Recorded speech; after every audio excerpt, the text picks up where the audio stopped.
আলাইকুম ওয়া রাহমাতুল্লাহি ওয়া বারাকাতুহু। প্রতি বছরই ফুরফুরা শরীফ আহলে সুন্নাত ওয়াল জামাত সংগঠনের পক্ষ থেকে আমার ভাইয়েরা এই এলাকায় একটা ইউনিট করেছে, সমাজ সেবা কাজ করে। আজকে ফ্রি মেডিকেল ক্যাম্পও করেছে এবং সম্মানীয় ইমাম সাহেব হযরতদের ঘরে যত সামান্য সম্মানিক তোহফা নজরানা পাশাপাশি লাইন তারে নে তারে লিয়ে ইমাম সাহেব দেব ওইটাই দাও না, মাইকের অবস্থা তো একেবারেই ভালো না, বেরিয়ে চলে যায়। ধরো খুলতে পারবে? তো আলহামদুলিল্লাহ, এটা প্রতি বছরে ভাইগুলো করছে। পাশাপাশি দিনই কিছু আলোচনা ও দোয়া ঈদ এ মিলাদুন নবী সাল্লাল্লাহু আলাইহি সাল্লাম উপলক্ষ করে এই মাহফিল করে থাকে। আমি গতকাল মুর্শিদাবাদ ছিলাম, ডাইরেক্ট গেছি, ডাইরেক্ট আলোচনা করে আবার এসেছি। অনেকটা জার্নি হয়েছে, শরীর ক্লান্ত লাগছিল, তারপরেও ভাইগুলো ভালোবাসেন, আপনারা ভালোবাসেন, তাই একটু হাজিরি এসেছি। সংক্ষেপে দু কথা আলোচনা করব। তাই আপনারা যারা দাঁড়িয়ে আছেন, দাঁড়িয়ে না থেকে ভদ্রতা বজায় রেখে বসুন।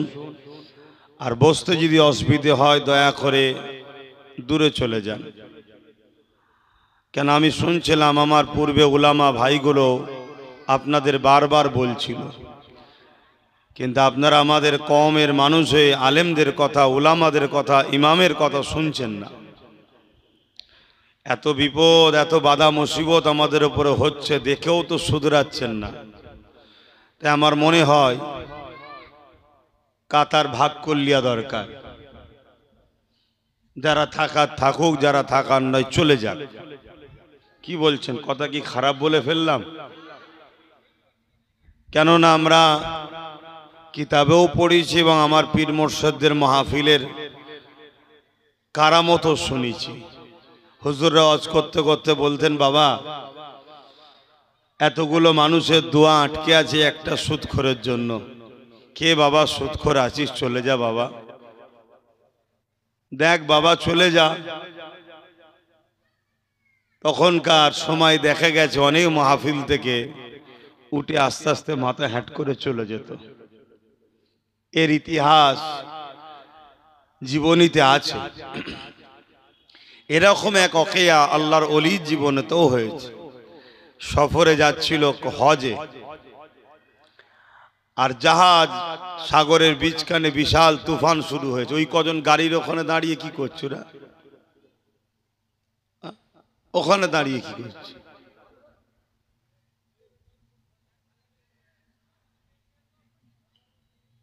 এই হজে যাচ্ছে গাড়ি, কি বলে তখন পানির জাহাজ, তখন পানির জাহাজ। তো বিশাল তুফানের সম্মুখীন হয়েছে পানির জাহাজ। আল্লাহর এক মাহবুব বান্দাও ছিল ওই পানির জাহাজে।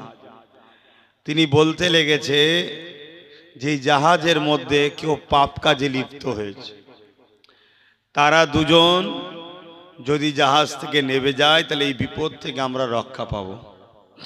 আর নচেত আমরা সবাই ওই দুজনে থাকার পরও সবাই জাহাজ এই তুফানেতে নষ্ট হয়ে যাবে। তো ঘোষণা দিচ্ছে, কে আছে এই পাপ কাজে লিপ্ত হয়েছে? এক তো লজ্জার বিষয়, দ্বিতীয় কে আছে পানিতে ঝাঁপ দেবে সাগরে? আল্লাহ পাকের ওলি বান্দা, তিনার এক বড় চাদর ছিল, কথা বুঝে আসছে। সেই চাদর পানিতে বিছিয়ে দিয়েছে।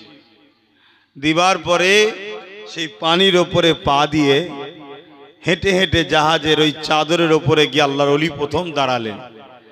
দেখার পরে হুজুর বলতে লাগলেন, যারা বাঁচতে চাও এই জাহাজ থেকে নেবে পানির ওপর দিয়ে হেঁটে এই চাদরে আসো। তাই কেউ সাহস করে নেয়, কেউ রিস্ক নেবে। আল্লাহর ওলি বলছে, দেখো যদি আমি মৃত্যু হতাম আল্লাহ সাহায্য পেতাম না। আমি যদি পানির ওপর দিয়ে হেঁটেই চাদরে দাঁড়াতে পারি, আমি কথা দিচ্ছি আল্লাহ যারা এই পাপ কাজে লিপ্ত হয়নি তারা ছাড়া বাকি সবাইকে আল্লাহ এই পানির ওপর দিয়ে হাঁটার ক্ষমতা দেবে। জোরে বলুন সুবহানাল্লাহ। ক্ষমতার মালিককে সব সময় মনে রাখবেন, আল্লাহর হুকুমে হয়। তো এই সময়ে তারা এক এক করে হাঁটতে হাঁটতে আসছে। জাহাজে যতজন ছিল সবাই ওই অলির চাদরে আল্লাহর হুকুম এসে হাজির হয়েছে। এবারে দেখা যাচ্ছে জাহাজে দুজনাই বেঁচে আছে, একজন পুরুষ একজন নারী। তারাও আস্তে আস্তে এসে দাঁড়িয়েছে। হুজুর সবাইকে নিয়ে তুফান থেমে গেল, সবাইকে নিয়ে জাহাজে উঠলো। কিন্তু প্রশ্ন হচ্ছে পাপী তাহলে কারা? আল্লাহর ওলি বলছেন, শোনো, পাপী আমাদের মধ্যেই রয়েছে। আমি চাইবো তারা নিজের মুখেই স্বীকার করুক, তারা কিন্তু আল্লাহর কাছে খালেস অন্তরে তওবা করেছে। আল্লাহ তাই তাদেরকে বক্সেছে, তুফান ঠান্ডা করেছে, আমাদেরকেও আল্লাহ নিরাপদ দিয়েছে। জোরে বলুন সুবহানাল্লাহ। সেই দুজন নিজে থেকেই স্বীকার করলো যে হ্যাঁ আমরা পাপ কাজে লিপ্ত হয়েছিলাম, কিন্তু আল্লাহ রহমানুর রহিম, আমরা তার কাছে যখন শেষ দিকে আসছে সবাই চলে যাচ্ছে, আমরা বড় ভয়ে আল্লাহর কাছে দিল থেকে তওবা করেছি। আমার আল্লাহ আমাদের তওবাকে কবুল করেছে, তাই আল্লাহ আমাদেরকেও মাফ করেছেন। জোরে বলুন সুবহানাল্লাহ। তো ভাই আমার, আল্লাহ তওবাকারীকে বড় পছন্দ করে। আর পাশাপাশি আমাদেরকেও ভাবতে হবে, পরিবর্তন হতে হবে। দুনিয়াদারি করতে গিয়ে মানুষ মাত্র ভুল হয়ে যায়। মেন কথা হচ্ছে, আজ আমার কওমের অনেক মুসলমান ভাই আছে, কেন এটা আমার ইসলাম ধর্মের মাহফিল, এখানে আমার কওম নিয়ে আলোচনা হবে। এখানে অন্য ধর্মের বিষয়ে পক্ষে বিপক্ষে কোনো আলোচনা আমরা করি না, করবো না। তা আমার কওমের কিছু লোক আছে যারা রিসেন্ট দেখা যাচ্ছে তারা মডার্নের নামে ইসলাম থেকে বেরিয়ে অন্যদিকে চলে যাচ্ছে। যারা এই এলমে মারেফাত, আধ্যাত্মিক জগতের শিক্ষা বা অলি আউলিয়াদের দ্বারা যে অলৌকিক ঘটনা আল্লাহ ঘটায়, কারামত যাকে বলে, এটাকে অস্বীকার করছে। কারামত হক, মুজেজা হক। কারামত ও মুজেজাকে অস্বীকার করলে ঈমান চলে যাবে। আকায়েদের মধ্যে আছে, এটা আকীদার বিষয়।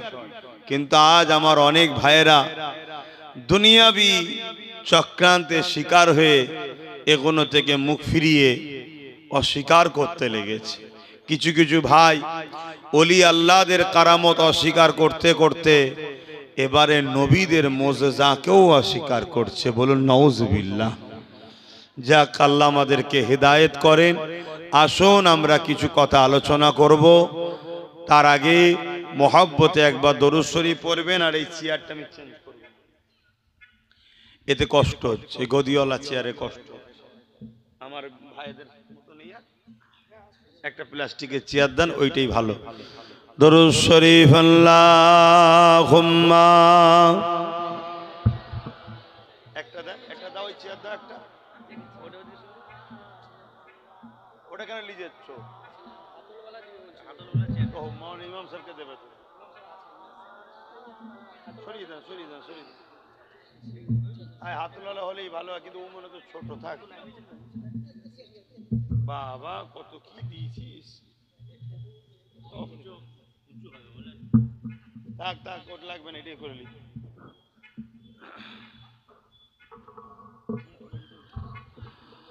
মোহাব্বতে দরুদ আল্লাহুম্মা সাল্লি আলা। মহাশয় এটা দেন।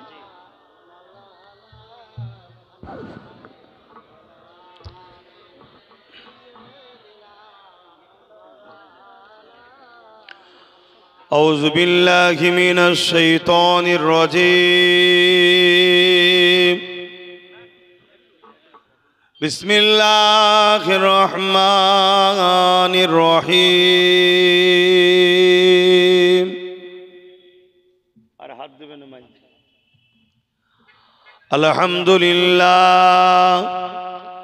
الحمد لله نحمده ونستعينه ونستغفره ونؤمن به ونتوكل عليه ونعوذ بالله من شرور أنفسنا ومن سيئات أعمالنا من يهدي الله فلا مضل له ومن يضلله فلا هادي له ونشهد أن لا إله إلا الله وحده لا شريك له ونشهد أن سيدنا وحبيبنا ومولانا محمدا عبده ورسوله أما بعد فيا أيها الحاضرون رحمكم الله قال الله تعالى في كلام المسيد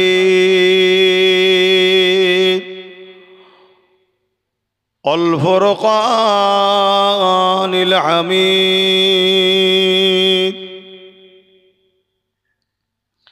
إن الله وملائكته يصلون على النبي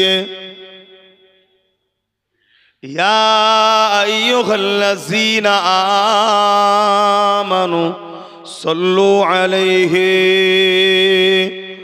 وسلموا تسليما اللهم صل على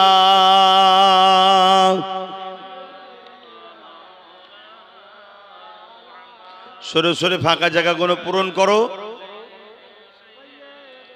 আর চট নেই একটু বিছিয়ে দাও না আল্লাহুম্মা সাল্লি আলা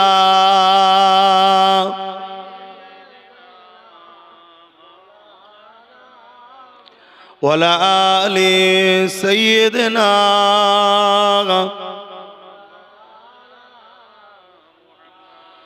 मेरे आँखों की बुदली में जलवा है मोहम्मद का मेरे दिल के आईने में नक्शा है मोहम्मद का कोई जन्नत में जाएगा कोई दोज़ख में पहुँचे मदीने की तरफ दौड़े दीवाना मोहम्मद का अल्लाहुम्मा सल्ली अला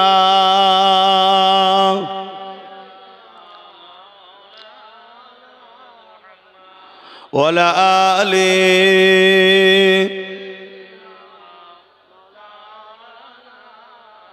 कलमे ला इलाहा इल्लल्लाह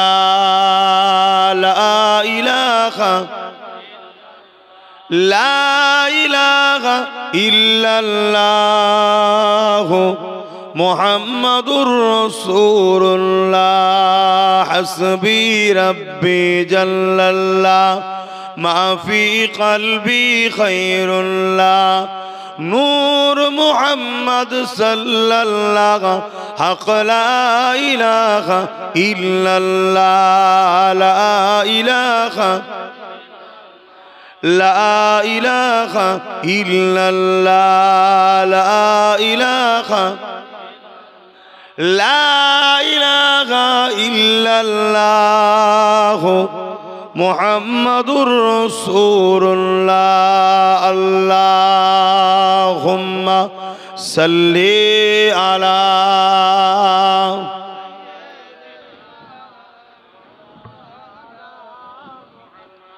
ওয়ালা আলি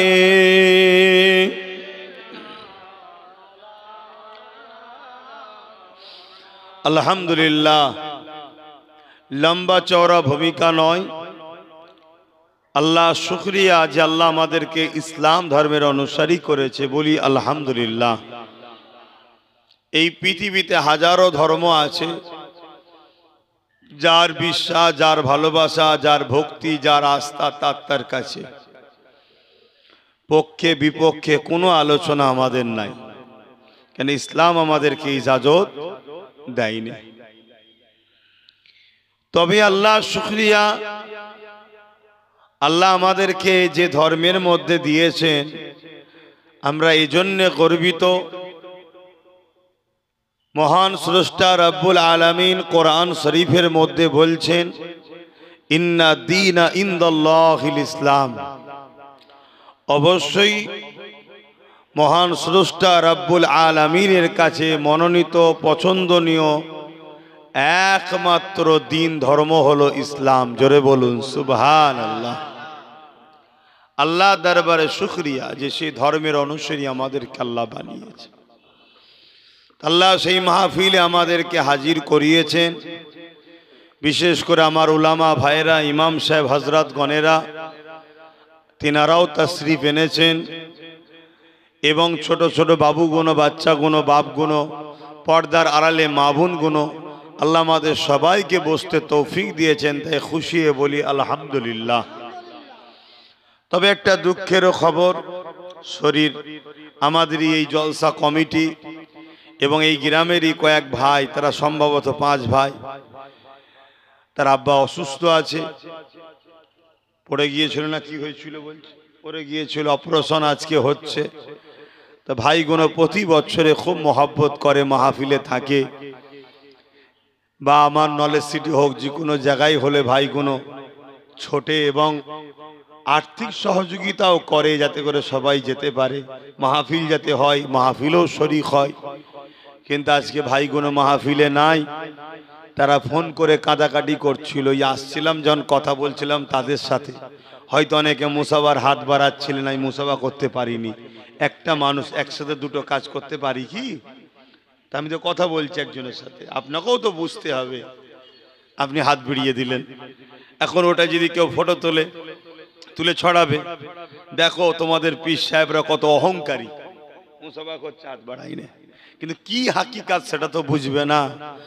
এজন্য আল্লাহ রসুল বলেছেন, শুনেই কিছু মন্তব্য করো না, কেন শোনা কথা আকসার মিথ্যাও হতে পারে। কিন্তু আজকে কে আর ধরে কার কথা? যাকে দেখতে পারি না তার চলন বেকার, সে যত ভালোই লোক হোক। তো যাই হোক, কথা বলছিলাম, দোয়া করি আল্লাহ তার আব্বার সুস্থ করে দেন, ভাইরা বাপকে নিয়ে, মাকে নিয়ে, সবাইকে নিয়ে, এবং আমারাও মাই মুরব্বী যারা আছে সবাইকে নিয়ে আল্লাহ হাসি খুশিতে রাখে, বলুন আল্লাহুম্মা আমিন। আসেন আমরা আমাদের দিনী আলোচনার দিকে যাই।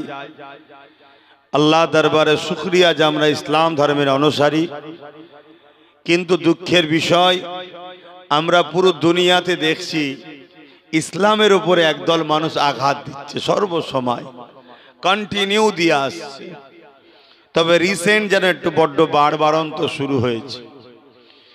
তাম পৃথিবীতে আমেরিকা থেকে শুরু করে, ব্রিটেন, ফ্রান্স থেকে শুরু করে সারা দুনিয়াতে ইসলাম নেই এমন কোন দেশ নাই, ইসলাম নেই এমন কোন দেশ নাই যেখানে আল্লাহর রাজত্ব আছে, যেখানে দেশ আছে সেখানে ইসলামের কলেমার আওয়াজ লা ইলাহা ইল্লাল্লাহু মুহাম্মাদুর রাসূলুল্লাহ এই কলেমাও আছে। জোরে বলুন সুবহানাল্লাহ।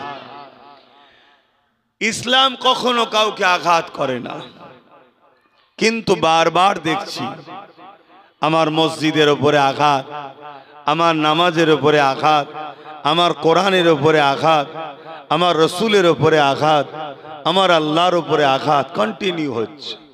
যেমন রিসেন্ট আমার বাংলাতেও শুরু হয়েছে। আমার বাংলার উত্তর 24 পরগনা ভাটপুরে এক বিজেপি নেতা অর্জুন সিং, নাম শুনেছেন তো নাকি? হ্যাঁ, ওপেন বলে যাচ্ছি, কেন তোরা রাজনীতির নেতা, রাজনীতি কর, তোরা ধর্ম নিয়ে মাতামাতি করছিস কেন? হিন্দু ভাইদের ধর্ম তাদের পুরোহিত, তাদের ব্রাহ্মণরা করবে, মুসলমানদের ধর্ম মুসলমানদের আলেম উলামা ইমামরা করবে, খ্রিস্টানদের ধর্ম তাদের কি বলে পাদ্রী যারা আছে তারা করবে, যা ধর্ম ধর্মগুরুরা করবে। তোরা রাজনীতির নেতারা ধর্ম নিয়ে মাথা মারছিস কেন? তাহলে আমাদের ঘরেও তো ধর্মতে মাথা মারতে হবে, এই তো রাজনীতিতে মাথা মারতে হবে। তুই যদি আমার পাতে হাত দিস, কে মাছের মাথা তুলে নিয়েছিস, তাহলে আমি তো তোর পাতে হাত দেবো, তো প্লেটে কিনে নেবো। কি গো, আমার কথাটা বলা কি ভুল হলো? ইনসাফ তো এটাই বলছে। আমরা বসেছি, তোর কেসমতে যা মিটেছে তুই খানা, মাথা হ্যাট করে তুই এদিক ওদিক তাকাচ্ছিস কেন? তাকিয়ে তুই যদি আমার মাছের মাথাটা তুলে নিস, তা আমরা তো সবসময় জানেন এক কাটি বাড়া, কারো ধার ধরে চলার লোক আমরা নয়। কি ভুল বললাম নাকি?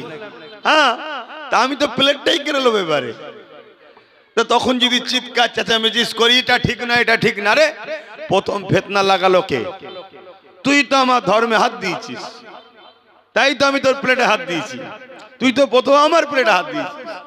তা আজকে সে বলছে যে ইসলামে নাকি রেপ করাটা কোনো খারাপ কাজ নয়। বলুন তো, এই রিপোর্টটা আমার সরল প্রাণ সাধারণ হিন্দু মা বোনেদের কাছে যদি পৌঁছায়, আদিবাসী দলিত মা বোনেদের কাছে পৌঁছায়, যারা গ্রাম্য মহিলা, একদম গ্রাম্য মানুষ, তারা কি বলবে? ইসলামকে খারাপ ধারণা করবে না করবে না? একটু বুকে হাত দিয়ে বলুন, খারাপ ভাবতে পারে? তাহলে এত বড় একটা মিথ্যা প্রচার স্বাধীন ভারতবর্ষে, যে দেশে সংবিধান বলেছে কারো ধর্মের বিরুদ্ধে রাষ্ট্র হস্তক্ষেপ করবে না, সেই রাষ্ট্রে পশ্চিম বাংলাতে একজন নেতা সে বলছে যে ইসলামে নাকি রেপ করাটা পাপ নয়, খারাপ বিষয় নয়। তাহলে বলুন, এটা ঠিক না অন্যায়? এই প্রচারটা করাচ্ছি ঠিক করেছে না অন্যায় করেছে? তাহলে ইসলামের উপরে এত বড় একটা মিথ্যা ইলজাম হলো, তার কোনো শাস্তি হলো? তার কোনো বিচার হলো? তাহলে পশ্চিম বাংলার মুসলমানদের তো মরে যাওয়াই দরকার, বেঁচে থেকে কি লাভ? আমার কথা কি গায়ে লেগে যাচ্ছে? আজকে আমার ধর্ম সম্বন্ধে এত বড় একটা মিথ্যা কথা বললো, যেটার এখন দিন, এটাকে যদি কেউ রাত বলে, তার থেকেও চরম মিথ্যা হলো ইসলামে নারীদের বিষয়ে এত নোংরা কথা বলা, কিন্তু তার কোনো বিচার হলো না। কেন বিচার হলো না? এর জন্য দোষী আমরা মুসলমান নিজেরা, আমরা দোষী। কেন? বিচার করতে গেলে আইনের মাধ্যমেই তো বিচার করতে হবে। আইনের মাধ্যম যারা কন্ট্রোল করে, সেখানে আমাদের কেউ নেই, এজন্য বিচার হলো না। আসুন আমি এই টপিকটাকে সামনে রেখেই আজকে আলোচনা করব যে ইসলামে নারীদের গুরুত্বটা কি, এবং চ্যালেঞ্জের সাথে বলবো, শুধু অর্জুন সিংকে নয়, ওই ধরনের মানবরূপী পশু যারাই আছে পুরো পৃথিবীতে, সবাইকে ওপেন চ্যালেঞ্জ, আসো ইসলামের মোকাবেলায়। ইসলাম নারীকে যে সম্মান দিয়েছে, একটা অন্য কাউকে নিয়ে এসে দেখাও যে নারীকে এই সম্মান অন্য কেউ দিতে পেরেছে। কথা শুনছেন তো নাকি? কেন ঢিল মারলে বা পাটকেল খেতে হবে? কারো দয়াতে দেশে বেঁচে নাই, কারো দয়াতে, কারো ভিক্ষাতে এদেশে বেঁচে নাই। এদেশ বাপ আদমের দেশ, জোরে বলুন সুবহানাল্লাহ। অতএব এটা আমাদের আব্বাজানের দেশ। আর বাপ আদমটাকে পৃথিবীর প্রথম মানব, প্রথম পুরুষ মানব বাপ আদম। আর মা হাওয়া জাজিরাতুল আরবে এসেছে আমার নবীর দেশে, পৃথিবীতে এই দুজন মানুষ এসেছে প্রথম মহান স্রষ্টার পক্ষ থেকে, একজন নারী আর একজন পুরুষ। পুরুষটার নাম হলো আদম আর নারীটার নাম হলো হাওয়া। মোবাইল রয়েছে তো, এত বড় বড় মোবাইল, কি করেন মোবাইলগুলো নিয়ে? হ্যাঁ, কোনদিন যদি আল্লাহ আমাদেরকে ক্ষমতায় আনে, সর্বপ্রথম এই গেমগুলোকে ব্যান করব। এই যুব সমাজ, ছাত্র সমাজ এই গেমের জন্য শেষ হয়ে যাচ্ছে। কি গো, ভুল বললাম নাকি? সরকারের উচিত এগুলোতে নজর দেওয়া। আমার দেশের হুকুমত, রাজ্যের হুকুমতের উচিত এগুলোতে নজর দেওয়া, কিন্তু দেবে না। কেন? ওরা জানে এগুলো বন্ধ না হওয়াই ভালো। এগুলো নিয়ে তুই ব্যস্ত থাক, আর আমি পুরো দেশকে বিক্রি করে পালাবো। কথা বুঝলেন? এগুলো বন্ধ করে দেওয়া দরকার। এতে আমাদের যুব সমাজ, ছাত্র সমাজ, সংসার জীবনটাও শেষ হচ্ছে। সব সময় গেম নিয়ে ব্যস্ত, নিজের পরিবারের কাছেও সময় দেওয়ার সময় নেই। এই গেম এত মারাত্মক জিনিস। তো যাক, আমি ফিরে আসছি। এই মোবাইলে সার্চ করুন গুগলে, গুগলকে জিজ্ঞেস করুন পৃথিবীর প্রথম মানুষ কে। গুগল বলবে আদম। পৃথিবীর প্রথম নারী কে? গুগলও বলবে হাওয়া। গুগল মুসলমানদের তৈরি নয়। ইসলামকে যারা মিটাবার জন্য বছরে কয়েক লক্ষ মিলিয়ন কোটি টাকা খরচ করে, তাদের তৈরি করা হলো গুগল। ইসলামকে মিটাবার জন্য যারা বছরে কয়েক লক্ষ মিলিয়ন কোটি টাকা, আপনি ভাবতে পারছেন না এই টাকাটা কত? এত টাকা খরচ করে ইসলামকে মিটাবার জন্য যারা, তাদের তৈরি হলো গুগল। সেই গুগল কি বলছে? আদম ও হাওয়া পৃথিবীর প্রথম মানুষ। এই দুজন থেকে পৃথিবীতে পুরো মনুষ্য জাতি তৈরি হয়েছে। জোরে বলুন সুবহানাল্লাহ। জোড়া জোড়া সন্তান হলো, একটা নারী একটা পুরুষ। জোড়া জোড়া সন্তান হতো মা হাওয়ার। আমাদের সবার আম্মা জানের জোড়া জোড়া সন্তান হতো। আর প্রথম পুরুষের সাথে দ্বিতীয় নারীর, আর দ্বিতীয় পুরুষের সাথে প্রথম নারীর বিবাহ হতো। তখন তো পৃথিবীতে কেউ নেই, শুনছেন? এটা 40 জোড়া হয়েছে, হওয়ার পরে বংশ বিস্তার হয়েছে। এই সিস্টেমটাকে মহান স্রষ্টা নিষেধ করে দিল। দূর সম্পর্ক তৈরি হলো। সে মুসলমান হোক, হিন্দু হোক, খ্রিস্টান হোক, পাঞ্জাবি হোক, দলিত হোক, আদিবাসী হোক, মতুয়া হোক, ভারতীয় হোক, পাকিস্তানি হোক, বাংলাদেশি হোক, আমেরিকান হোক, জাপানিয়ান হোক, পৃথিবীতে যেই হোক, যত মানুষ আজকে আছে, এসেছে, সবার প্রথম বাবার নাম আদম আর প্রথম মায়ের নাম হাওয়া। জোরে বলুন সুবহানাল্লাহ। এই দিক দিয়ে হিন্দু ভাই বোন আমাদের সব ভাই বোন রে বাবা। আদিবাসী ভাই বোন আমাদের সব ভাই বোন। এই দিক দিয়ে, কেন আমরা সবাই এক বাপের ছেলে মেয়ে। কথা বুঝছেন তো নাকি? এই দিক দিয়ে। এবারে আমার ভাইয়েরা তাদের ধর্মের বিশ্বাস কি পছন্দ তার কাছে, আরেক ভাইয়ের বিশ্বাস পছন্দ তার কাছে, আরেক ভাইয়ের বিশ্বাস পছন্দ তার কাছে। আমরা আলহামদুলিল্লাহ ইসলামকে পছন্দ করি। কথা বুঝে আসছে? তা তোমারটা তুমিলে থাকো, তোমারটা তুমিলে থাকি, আমারটা আমিলে থাকি, কিন্তু আমরা দিনের শেষে বাপ আদম মা হওয়ারই তো ছেলে। আমরা তো ভাই বোন, মিলেমিশে থাকা দরকার আছে না নাই? কিন্তু মানবরূপী কিছু পশু আছে, তারা শুধু কুট করে কামড়ে দিয়ে পালিয়ে যায়, আর আমরা মারপিট করি। এই যেমন একটা বললাম যে ইসলামে নাকি রেপ করাটা খারাপ কাজ নয়। এরকম কিছু পশু আছে, এরা কামড়ায় শুধু। কেন? এরা না কামড়ালে, সমাজে ফিতনা না হলে এদের ঠিক বাজার গরম হবে না। কথা বুঝতে পারছেন তো নাকি? এরকম কিছু রয়েছে। কিন্তু আমরা তারিখে পড়েছি, আমরা হাদিসে পড়েছি, আমরা কোরআনে পড়েছি, ইসলাম নারীদেরকে কত সম্মান দিয়েছে। শোনেন এ যুবকেরা, আজ থেকে 1500 বছর আগে পৃথিবী মানুষেরা ইসলামকে ভুলে গিয়ে, এক আল্লাহকে ভুলে গিয়ে 360টা নকল খোদার উপাসনা শুরু করেছিল। তারা নিজেদের কন্যাগুলোকে জেন্ত পুঁতে দিত। তারা কন্যা সন্তান হলে অবজ্ঞা করত, অপমান করত। কন্যা সন্তান দিওয়াকে তারা মেরে ফেলতো। আল্লাহ পাক এই জমিনের উপরে নারীদের মর্যাদা দেওয়ার জন্যে সর্বকালের সর্বশ্রেষ্ঠ নেতা লিডার নবী মুহাম্মদ রাসূলুল্লাহকে পাঠালেন। আল্লাহ নবী দুনিয়া জমিনে আসলে এসে মক্কার মানুষ দিগকে বুঝাতে লাগলেন। মক্কা থেকে শুরু করলেন, মক্কার মানুষকে বুঝাতে লাগলেন, এ মক্কা মানুষেরা তোমরা তোমাদের নারীগুলোকে জেন্ত জেন্ত কেন পুঁতে ফেলছো? এটা পুরো পৃথিবীতে ছিল। ওখান থেকে শুরু করলো রসুল। 23টা বছরের মধ্যে পুরো পৃথিবীর নারীদের হত্যা বন্ধ করেছিল আমার রসুল। জোরে বলুন সুবহানাল্লাহ। জেন্ত পুঁতে দিত। একটা মেলা হতো মক্কায়, যে মেলাটার নাম হলো ওকাজের মেলা। মনে থাকবে তো কি মেলা? ওকাজের মেলা। ওই মেলাতে পুরো পৃথিবী থেকে লোক আসতো।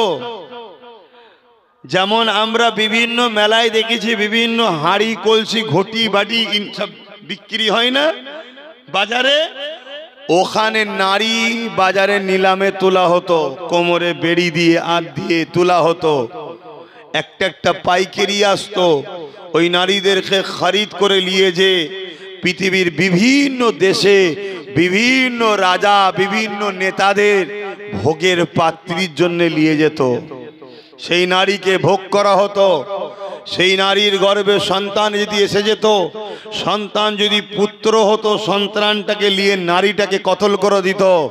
এই ছিল পৃথিবীর চরিত্র।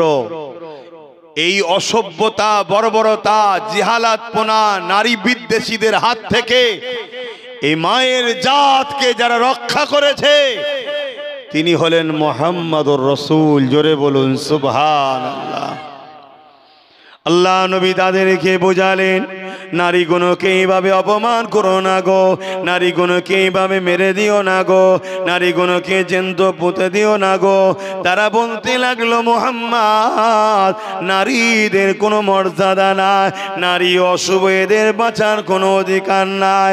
আল্লাহ নবী বললেন, না, তোমাদের ভুল হচ্ছে, তোমরা কুসংস্কারের মধ্যে রয়েছ, তোমরা মিথ্যাচারের মধ্যে রয়েছ, তোমরা জিহালাত মূর্খমির মধ্যে রয়েছ। যে ষোড়শটা মায়ের পেটেতে পুত্র সন্তান দেয়, ওই ষোড়শটায় মায়ের পেটেতে কন্যা সন্তান দেয়। যদি তোমার মা যদি না থাকতো এই জমিন তুমি তো দেখতে পেতে না। এই মহান ষোড়শটা পুত্র সন্তানও বানায়, কন্যা সন্তানও বানায়।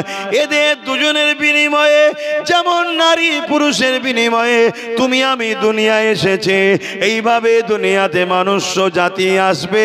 এর জন্য পুরুষও সৃষ্টি করেছে, নারীও সৃষ্টি করেছে। এই নারীকে অশুভ মনে করো না। আমি রাসূলুল্লাহ জানিয়ে দিই, যে নারী প্রথম জন্ম হবে যে বাবার প্রথম কন্যা সন্তান হবে, এর মানে মহান স্রষ্টা ওই কন্যা সন্তান ওই বাবাকে দিয়ে, মা বাপকে দিয়ে মহান স্রষ্টা জানিয়ে দিচ্ছে, ওই বাপকে আনন্দ খুশি জান্নাতের সংবাদ দেয়।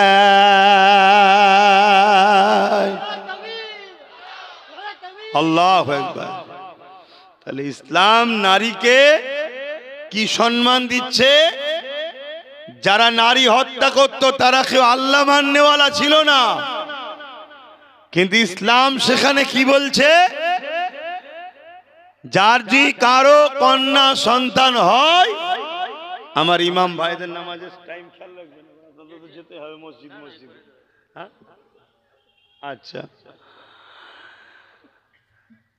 না, অনেক সময় ওয়াজ করছি, হয়তো ভাববে চলে গেলে ভাইজান যদি মনে দুঃখ হয় না। আপনাদের বিরাট বড় ডিউটি, আপনাদের বিরাট বড় ডিউটি। তবে একটা ঘোষণা আমি দেবো আজকের এই মাইক থেকে। আমার এতগুলো ইমাম ভাইকে যখনও পেয়েছি এবং আপনাদের মাধ্যমে, সোশ্যাল মিডিয়ার মাধ্যমে পুরো পশ্চিম বাংলার বা আমার ভাষা যেখানে যাবে, প্রতিটা ইমাম হযরতের উদ্দেশ্য করে ঘোষণা দেব যে ইমাম হলো ওই গ্রামের সবথেকে দামি ও সম্মানীয় ব্যক্তি। জোরে বলুন সুবহানাল্লাহ। কেন? তিনি আল্লাহর ঘরের খাদেম, আল্লাহর ঘরের দায়িত্ব প্রাপ্ত ব্যক্তি সে, তার মতো ওই গ্রামে দামি ব্যক্তি কেউ নেই যাকে আমরা সবাই ইক্তেদা করে নামাজ পড়ি। আর এটাই ইসলাম, যে আমি একজন পীরের ঘরের ছেলে হয়ে, নবী বংশের আওলাদ হয়ে, আপনার গ্রামে যদি কারো ঘরের ছেলে হাফেজ আলেম হয়ে ইমাম হয়, দেখা যাচ্ছে তার বাপ হয়তো লেবারি কাজ করে বা কৃষকের কাজ করে, কিন্তু তিনি যদি ইমাম হয় তার পিছনে ইক্তেদা করে আমাকেও নামাজ পড়তে হবে। এটাই হলো ইসলাম। জোরে বলুন সুবহানাল্লাহ। তাহলে সেই ইমামের সম্মান আল্লাহ এত দিয়েছে। এখন একটা বড় আতঙ্কের বিষয় সমাজে চলছে। আতঙ্ক না হলেও কিন্তু তারপরও মানুষ আতঙ্কের দিকে চলে যাচ্ছে এসআইআর নিয়ে, তাই তো নাকি? একটা আতঙ্কের দিকে চলে যাচ্ছে। অনেক জায়গায় অনেক ভাই টেনশনে নাকি এই আত্মহত্যা করেছে। তবে আমার কমকে বলবো, আত্মহত্যা এমন পাপ যে পাপের মাপ নাই।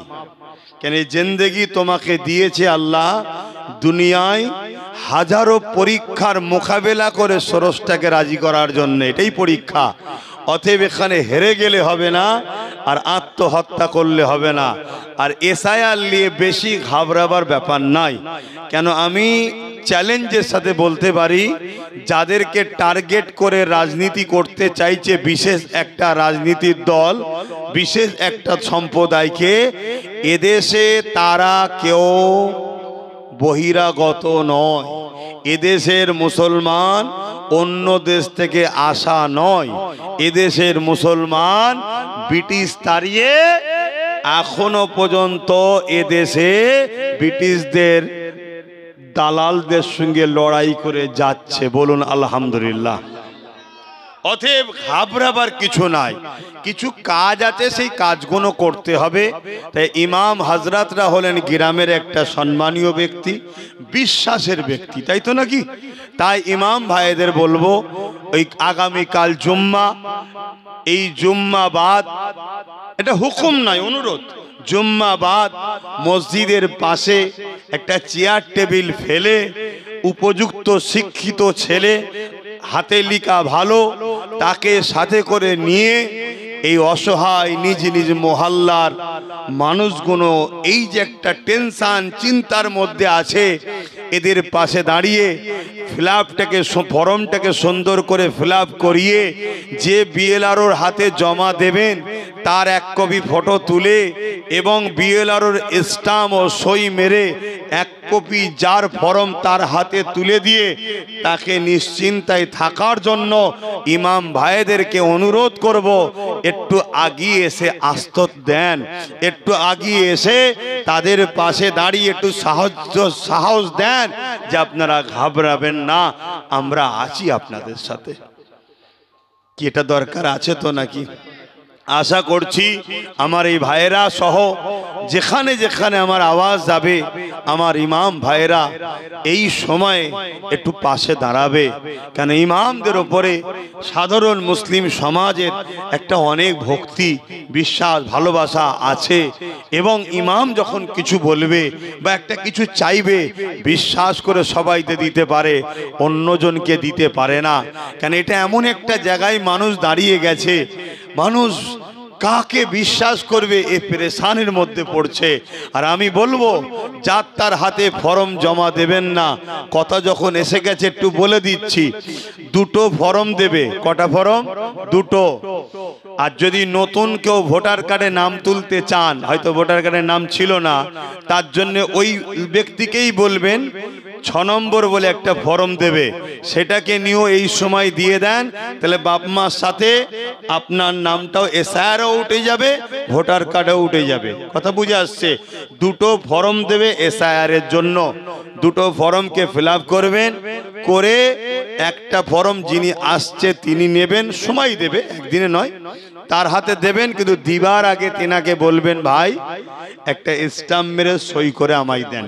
তারপরে দ্বিতীয়টা আমি দিচ্ছি, এটাকে নিয়ে নেবেন, দ্বিতীয়টা দেবেন, তার নাম ফোন নাম্বার রাখবেন, তার একটা ফটো তুলে রাখবেন। কেন বিএলআরও যদি কাউকে ডুবায় ইচ্ছা করে, তাহলে কান টানলে মাথা আসে। আমি নওশাদকে বলেছি, তোকে লড়তে হবে গরিব মানুষের জন্য। ওই গরিব ভাইয়ের পাশে দাঁড়িয়ে, সে মুসলিম হোক আর অমুসলিম হোক, যেই হোক, তার হয়ে কেস মামলা করব। ওই বিএলআরওকে যখন টানবো, কান ধরলে মাথাও আসবে। কথা বুঝছেন না, বোঝেন না? কিন্তু রিসিপ্টটাকে যত্ন করে রাখতে হবে, আর রিসিপ্টে যেন স্টাম্প আর যে তার সই থাকে। তো এই কাজগুলো ইমাম ভাইরা যদি একটু মানুষের পাশে দাঁড়িয়ে করে, জুম্মা বাদ একটা চেয়ার নিয়ে বসলো, আবার পরে জুম্মা একটা চেয়ার নিয়ে বসলো। কেন 1 মাস 10 দিন সময়, তাড়াহুড়ো করার কিচ্ছু নেই। 1 মাস 10 দিন সময়, ঘাবড়াবার কিছু নাই। এটা একটা অনুরোধ ইমাম ভাইদের উদ্দেশ্যে করলাম। যাক আসেন, আমি আলোচনার দিকে যাচ্ছি।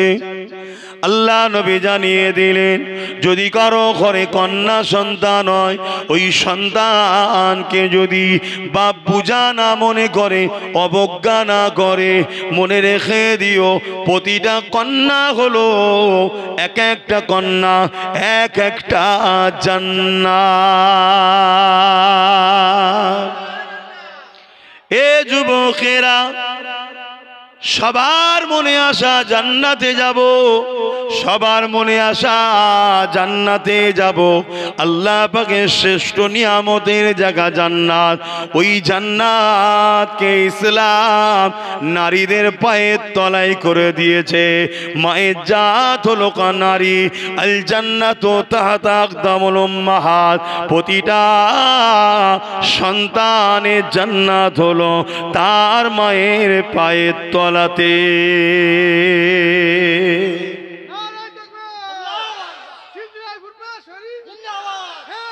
আল্লাহ, তাহলে নারীদের সম্মান ইসলাম কত দিয়েছে বুঝতে পারছেন? হ্যাঁ,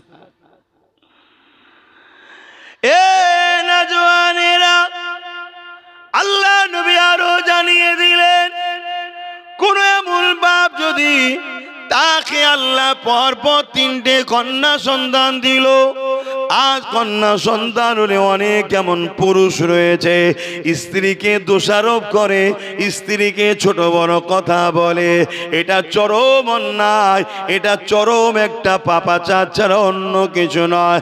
কেননা সন্তান পুত্র হবে না কন্যা হবে, এটা স্ত্রীর হাতে নয়, এটা স্বামীরও ক্ষমতা নয়, এটা মহান স্রষ্টা পাকের ব্যাপার। মায়ের পেটেতে তিনি তৈরি করছে। এ যুবকেরা, কিন্তু কন্যা সন্তান হলে মন খারাপ করতে নাই, কেননা কন্যা কত বড় নিয়ামতের জিনিস। শুনে রেখে দাও, আল্লাহ নবী জানিয়ে দিলে, কারণ ঘরে যদি পর পর 3টে কন্যা সন্তান হয়, এই 3 কন্যা সন্তানের বাবা যদি কন্যাগুলোকে নিয়ামত মনে করে, আল্লাহর সৃষ্টিকে নিয়ে তার দেখাশোনা করে, তাকে উপযুক্ত করে লালন পালন করে বড় করে, ওই 3 কন্যার বাবা যদি বিবাহটা দিয়ে দিতে পারে, আল্লাহ রসুল জানিয়ে দিলেন, 2 আঙুলকে তুলে দেখাতে লেগেছে। এই 2 আঙুল যেমন পাশাপাশি, ওই 3 কন্যার বাবা আর আমি রসুল্লাহ আল্লাহ পাকে জান্নাতে পাশাপাশি থাকিব। আরো জোরে বলুন সুবহান। দেখো, যারা নারীর বিরুদ্ধে, ইসলামের বিরুদ্ধে কথা বলো, দেখাও একটা যে নারীদের সম্বন্ধে কি তোমার আছে। শুনছেন তো নাকি? হ্যাঁ, শোনো, 50টা ছেলে, বুঝাবার জন্য বলছি, 5টা ছেলে 10টা ছেলে হলো জান্নাতের সুসংবাদ, কিন্তু ইসলাম দেয়নি। কন্যা সন্তানের বেলায় জান্নাতের সুসংবাদ দেওয়া হয়েছে। জোরে বলুন সুবহানাল্লাহ। এক মানুষ, এক সাহাবী আমার রাসূলুল্লাহকে জিজ্ঞাসা করলেন, ইয়া রাসূলুল্লাহ, হাবিবাল্লাহ, ইসলামের সব থেকে আমার উপরে সব থেকে বেশি কার হক? এক ছেলে আল্লাহ নবীকে জিজ্ঞেস করছে, আমার উপরে সব থেকে বেশি কার হক? আল্লাহ নবী বলছেন, তোমার মায়ের। তারপরে তোমার মায়ের, তারপরে তোমার মায়ের, তারপরে তোমার বাপের। তাহলে মা 3 বার, তারপরে বাপ। নারীর জাত মা, সেই মায়ের ইসলামের গুরুত্ব কত। আর এক সাহাবী আবি উমামা রাদিয়াল্লাহু তাআলা আন থেকে রাত, কোন ছেলে যদি মা বাপকে রাজি করে ওই ছেলে যাবে জান্নাতে, জোরে বলুন সুবহানাল্লাহ। আর যে ছেলে তার মা বাপকে বেজার করলো সে ছেলে যাবে জাহান্নামে। হাত্তাকে মা যদি কোনো ছেলের ব্যবহারে একবার কষ্ট পেয়ে উফ আওয়াজ করে সে ছেলে যাবে জাহান্নামে। তাই গর্বের সাথে বলি, ইসলামের এই শিক্ষায় মাকে কখনো বৃদ্ধাশ্রমে আমরা দিই না। কেন? তার পায়ের তলাতেই জান্নাত, আল জান্নাতু তাহাতা আকদামুল উম্মাহাত। ইসলাম নারীদেরকে এত সম্মান দিয়েছে, কিন্তু ঘুরিয়ে ফিরিয়ে একটা কথা সমাজে শোনা যায়, তাহলে অত বোরখা পড়তে হয় কেন, পর্দা করতে হয় কেন? আরে বোকা, বোরখা পর্দাই তো নারীর মূল্য দিয়েছে। যে জিনিসে যত দাম হয় তার প্যাকিং তত ভিআইপি হয়, যে জিনিসে যত মূল্য হয় তার সিকিউরিটি তত বেশি মূল্য হয়, যে যদি যত দামি হয় তাকে তত নিরাপদে রাখা হয়। রাস্তার পাথর হলো পুরুষরা আর কন্যারা হলো হীরের টুকরো, জোরে বলুন সুবহানাল্লাহ। তাই হিরে থাকে ঘরে, লকারে, আলমারির মধ্যে নিরাপদের সাথে, আর রাস্তার পাথর পুরুষ যেখানে সেখানে পড়ে থাকে, সমস্যা নাই। বোঝেন না কেন? হ্যাঁ, কিছু শিয়াল মার্কা পুরুষ আছে। কি মার্কা? শিয়াল মার্কা পুরুষ আছে, যারা নারীবাদীর নামে নারীদের দেহ শোষণ করতে চায়, নারীবাদী নামে নারীদেরকে দোকানের পৌন দ্রব্য বানাতে চায়। শুনছেন তো নাকি? না, নারীদের ঘরে তো অগ্রগতির দিকে নিয়ে যেতে হবে, তাই নাকি? তাহলে পাড়ার ওই এক চোখে কানা, একটা প্যারালাইসিস পা, দেখতে কুৎসি কালো, ওইটাকে কাজ দাও না একটা, ওটাকে দাও না একটা সেলসম্যানের দোকানে। না, ওটা হবে না। কেন হবে না? বলছে ওটা বসলে খদ্দের আসবে না। তাহলে নারী কি খদ্দের ধরা মেশিন? তাহলে আমার মায়ের জাতকে অপমান করছে কারা?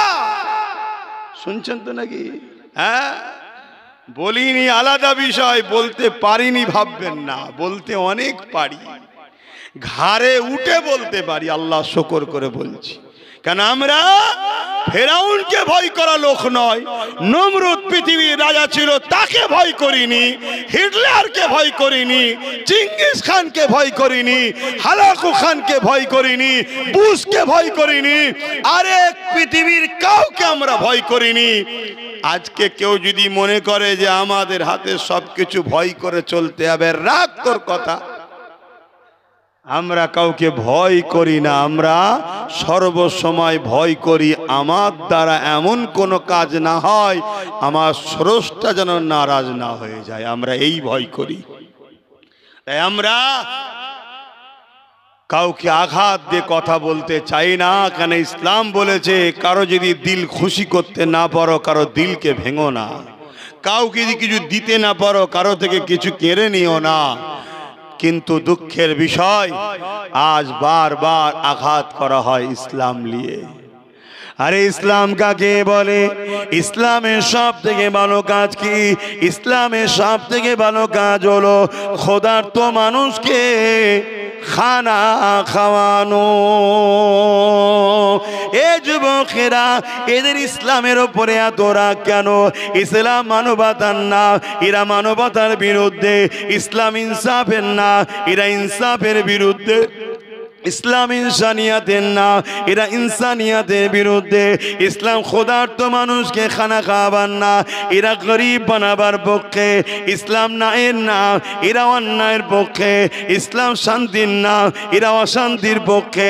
ইসলাম সম্প্রীতির না, এরা ফিতনার পক্ষে। এই জন্য এরা ভয় করে ইসলাম যদি থাকে আমাদের ধান্দা, আমাদের দোকান, আমাদের বাজার বেশি দিন চলবে না। এই জন্যে কি করবে, কখনো ইসলামের নামে মিথ্যা ফিল্ম বানাচ্ছে, কখনো ইসলামের নামে কার্টুন তৈরি করছে, কখনো ইসলামের নামে নোংরা নোংরা মিথ্যা প্রচার মিডিয়া দ্বারা করছে। এ যুবকেরা, তরুণেরা, তবে মনে রেখে দিও আমাদেরও কিছু দোষ আছে। আমাদের দোষ হলে এটা আমরা নিজেরাও পূর্ণাঙ্গ ইসলাম অনুযায়ী চলতে পারিনি। আজ মুসলিম খয়ামেতে, আজকে মুসলিম এলাকাতে যদি বলা হয় কটা আইএস অফিসার আছে, খুঁজে পাওয়া যাবে না। কটা জজ আছে, খুঁজে পাওয়া যাবে না। কটা উকিল আছে, খুঁজে পাওয়া যাবে না। কটা মাস্টার আছে, খুঁজে পাওয়া যাবে না। বারেক মাদ্রাসা কোনো ছিল, আলেম মৌলানা একটু পাওয়া যায়, কিন্তু দুনিয়াবি শিক্ষায় জজ, উকিল, ডাক্তার, ডিএম, ব্যারিস্টার পাওয়া যাবে না। কিন্তু মুসলিম এলাকাতে নাম করা গুন্ডা পাওয়া যাবে। কথা ভুল হয়ে গেল নাকি? এটা তো প্ল্যান করে তৈরি করছে ইসলাম বিদ্বেষীরা। কেন?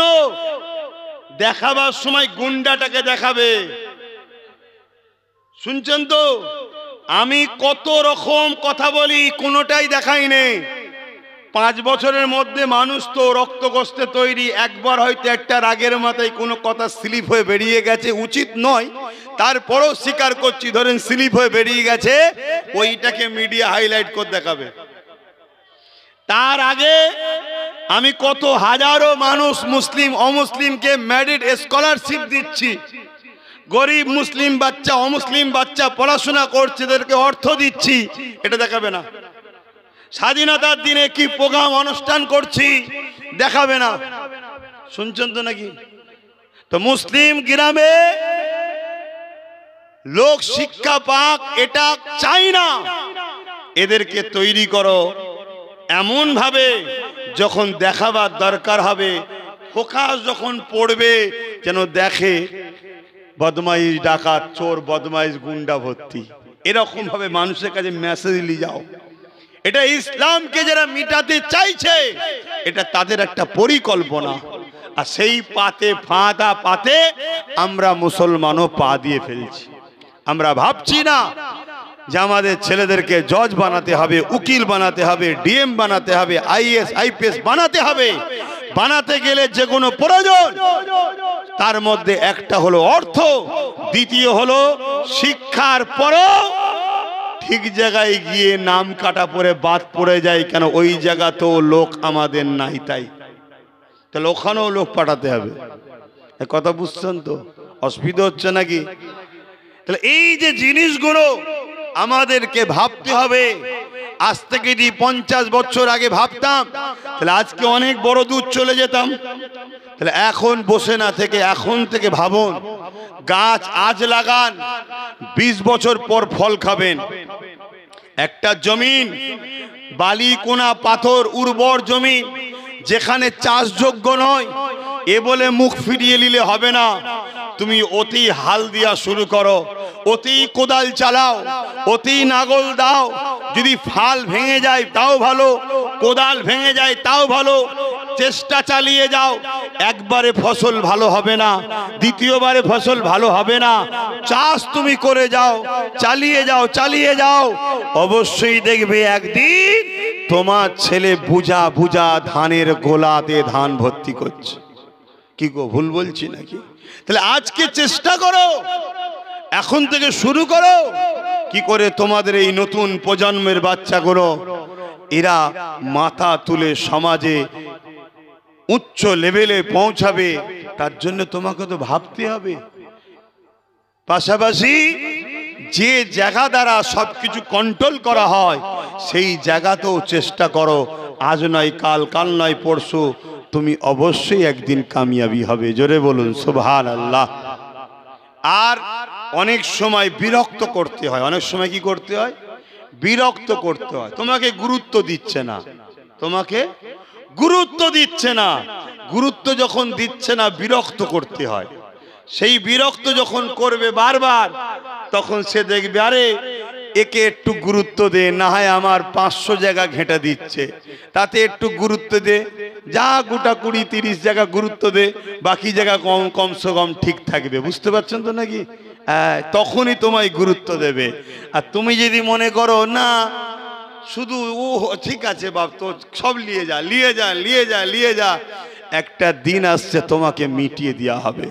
এই যে আজকে প্রকাশ্য তোমার মেদিনীপুরে একজন ঘোষণা দিচ্ছে না, কিছুদিন আগে ছিল ইফতার মাহফিলে গিয়ে, মাহফিল নাই পার্টিতে গিয়ে বসতো, তরমুজ খেত।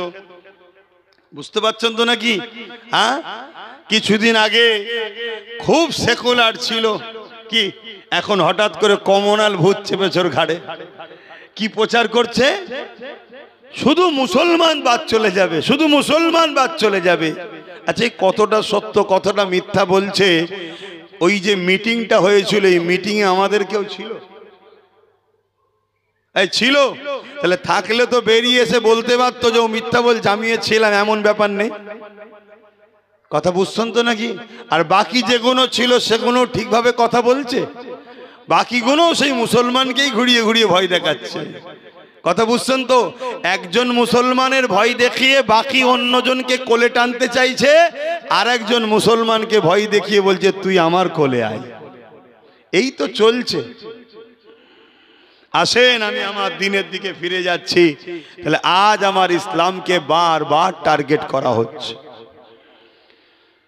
অথচ নারীদের সম্মান, ইসলাম শরিয়াতে যে বিবাহ বন্ধন হয় নারী আর পুরুষের মধ্যে, এই বিবাহ বন্ধনে ইসলাম শরিয়াতের নিয়ম হলো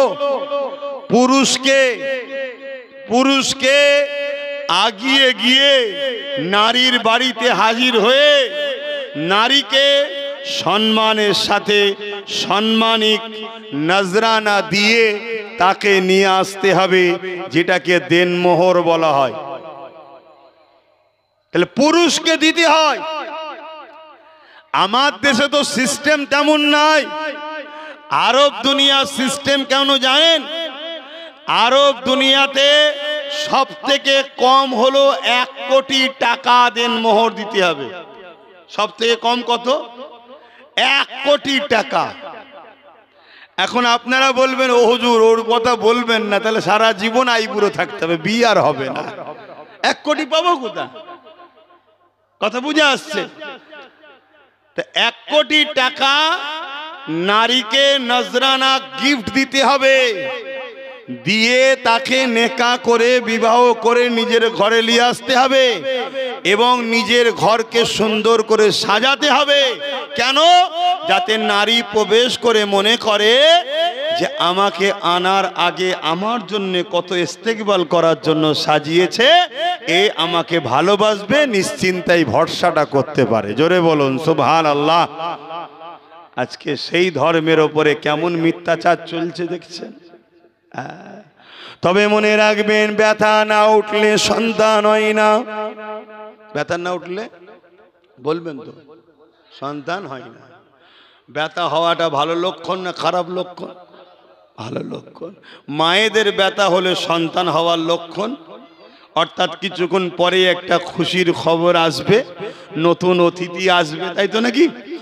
ইসলামের ওপরে যখন ব্যথা ওঠে, এখানেও একটা খুশির খবর আছে। পৃথিবীর ইতিহাস বলছে যেখানে যেখানে ইসলামের ওপরে ব্যথা উঠেছে সেখানেও নতুন নতুন অতিথি ইসলামে এসেছে। জোরে বলুন সুবহানাল্লাহ। তার একটা নমুনা বলে দিয়ে যাচ্ছি।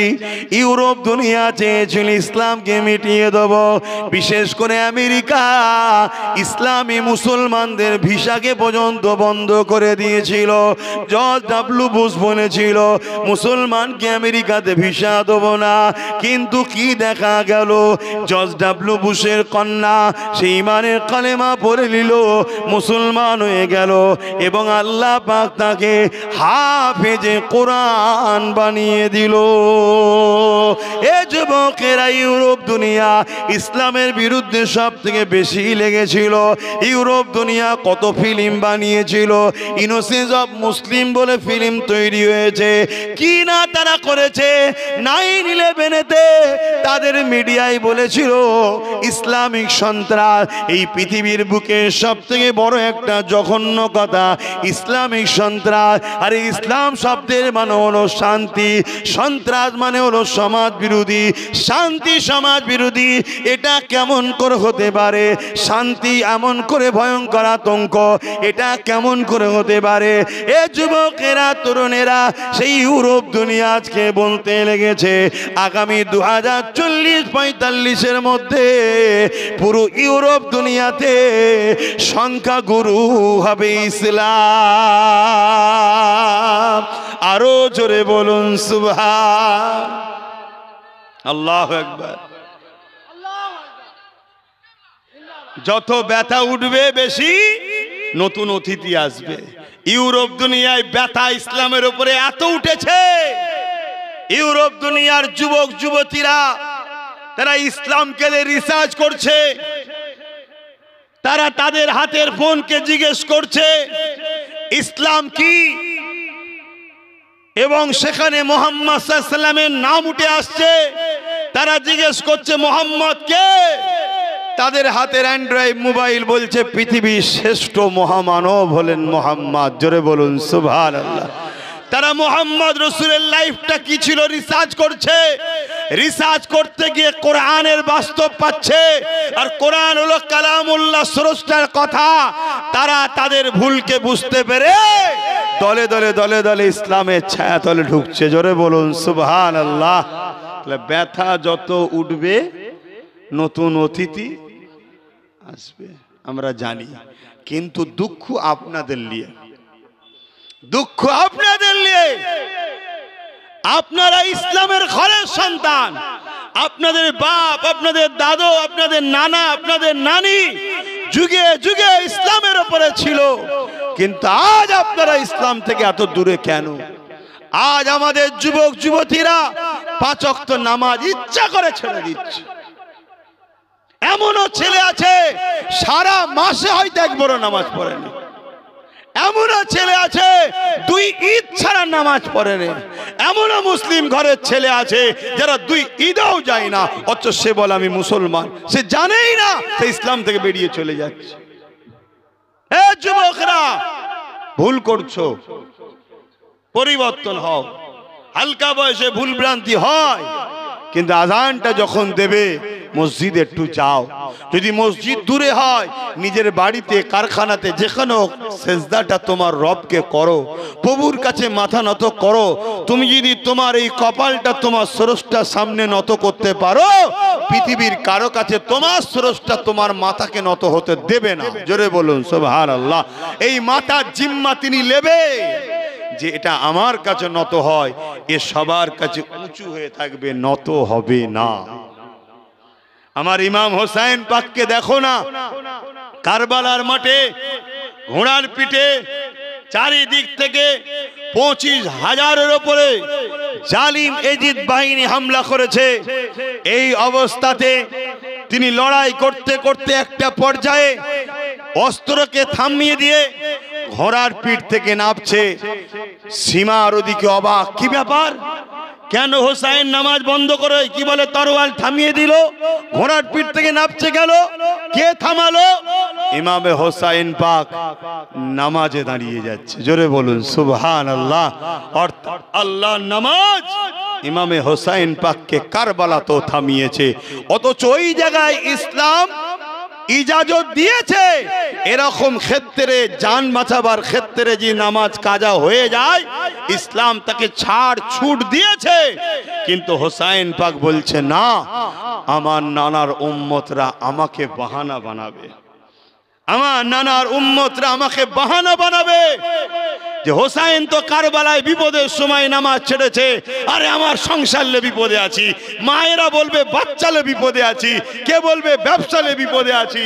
এজন্য আমার ইমাম পাক বলেছে না, হোসাইন যে জান্নাতের যুবকদের সর্দার, আগে থেকে সার্টিফিকেট পেয়ে গেছে, সে যদি কারবালায় নামাজ না ছাড়ে, নানার উম্মত আমাকে মডেল বানিয়ে আশা করছি এরা ইচ্ছা করে নামাজ ছাড়বে না।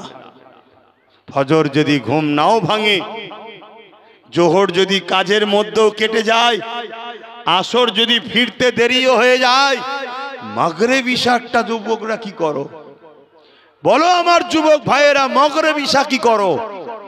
মাগরিব বেলায় যাও, ইশাতে যাও, বাকি যে কাজা হয়েছে 3 ওয়াক্ত কাজা পড়ো, পড়ে নিয়ে আল্লাহর কাছে ক্ষমা চাও।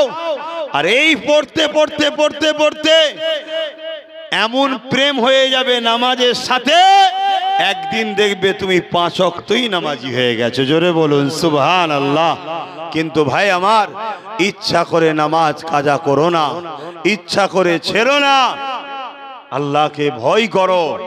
আজ আমরা সবার কাছে মাথা নত হয়ে যাচ্ছে, এই কারণেই আমরা আল্লাহর কাছে মাথা নত করিনি। তাই বাবেরা, নজওয়ানেরা, তরুণেরা, এ নবী পাকে প্রেমিকেরা, ইসলাম অনেক কষ্ট করে পৃথিবীর জমিনে প্রতিষ্ঠিত হয়েছে। এ নজওয়ানেরা, আমাদের অনেকে ধারণা রয়েছে 1500 বছর বয়স ইসলামের। না না না, ইসলামের বয়স 1500 বছর না। 1500 বছর আগে ইসলামের শেষ নবী, শেষ মেসেঞ্জার হযরত প্রফেট মুহাম্মদ রাসূলুল্লাহ এসেছিলেন। ইসলাম তো ইনসাফের না, ইসলাম তো মানবতার না, ইসলাম তো ইনসানিয়াতের না, দুনিয়া আখিরাতের কল্যাণের রাস্তা দেখাবার নাম হলো ইসলাম। অর্থাৎ বাপ আদম ছিল ইসলামের ওপরে, মা হাওয়াও ছিলেন ইসলামের ওপরে।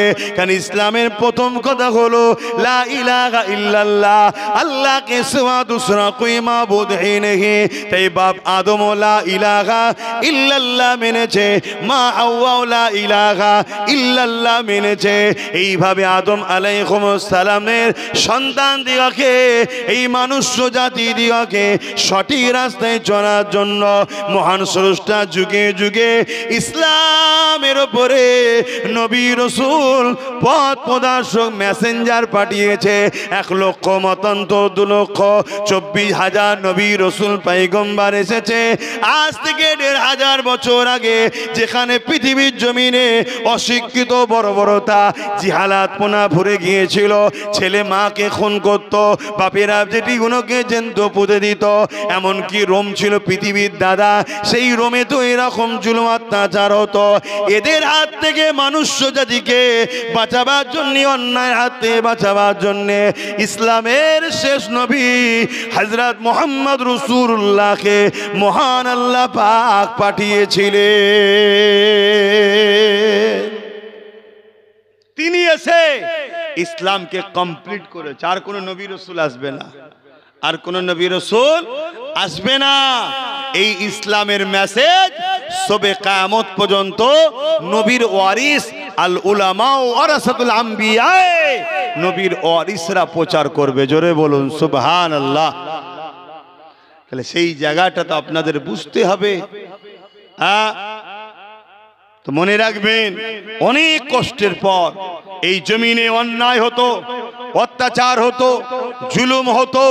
পারস্য বলে একটা দেশ, তৎকালীন সময় পৃথিবীতে 3টে সুপার পাওয়ার ছিল, তার মধ্যে রোম ছিল, পারস্য ছিল। এই পারস্যের রাজা এমন চরিত্রহীন ছিল, সে তার রাজত্বের যত বাড়িতে সুন্দরী নারী আছে সব নারী সতীতাকে নষ্ট করে করে বেড়াতো।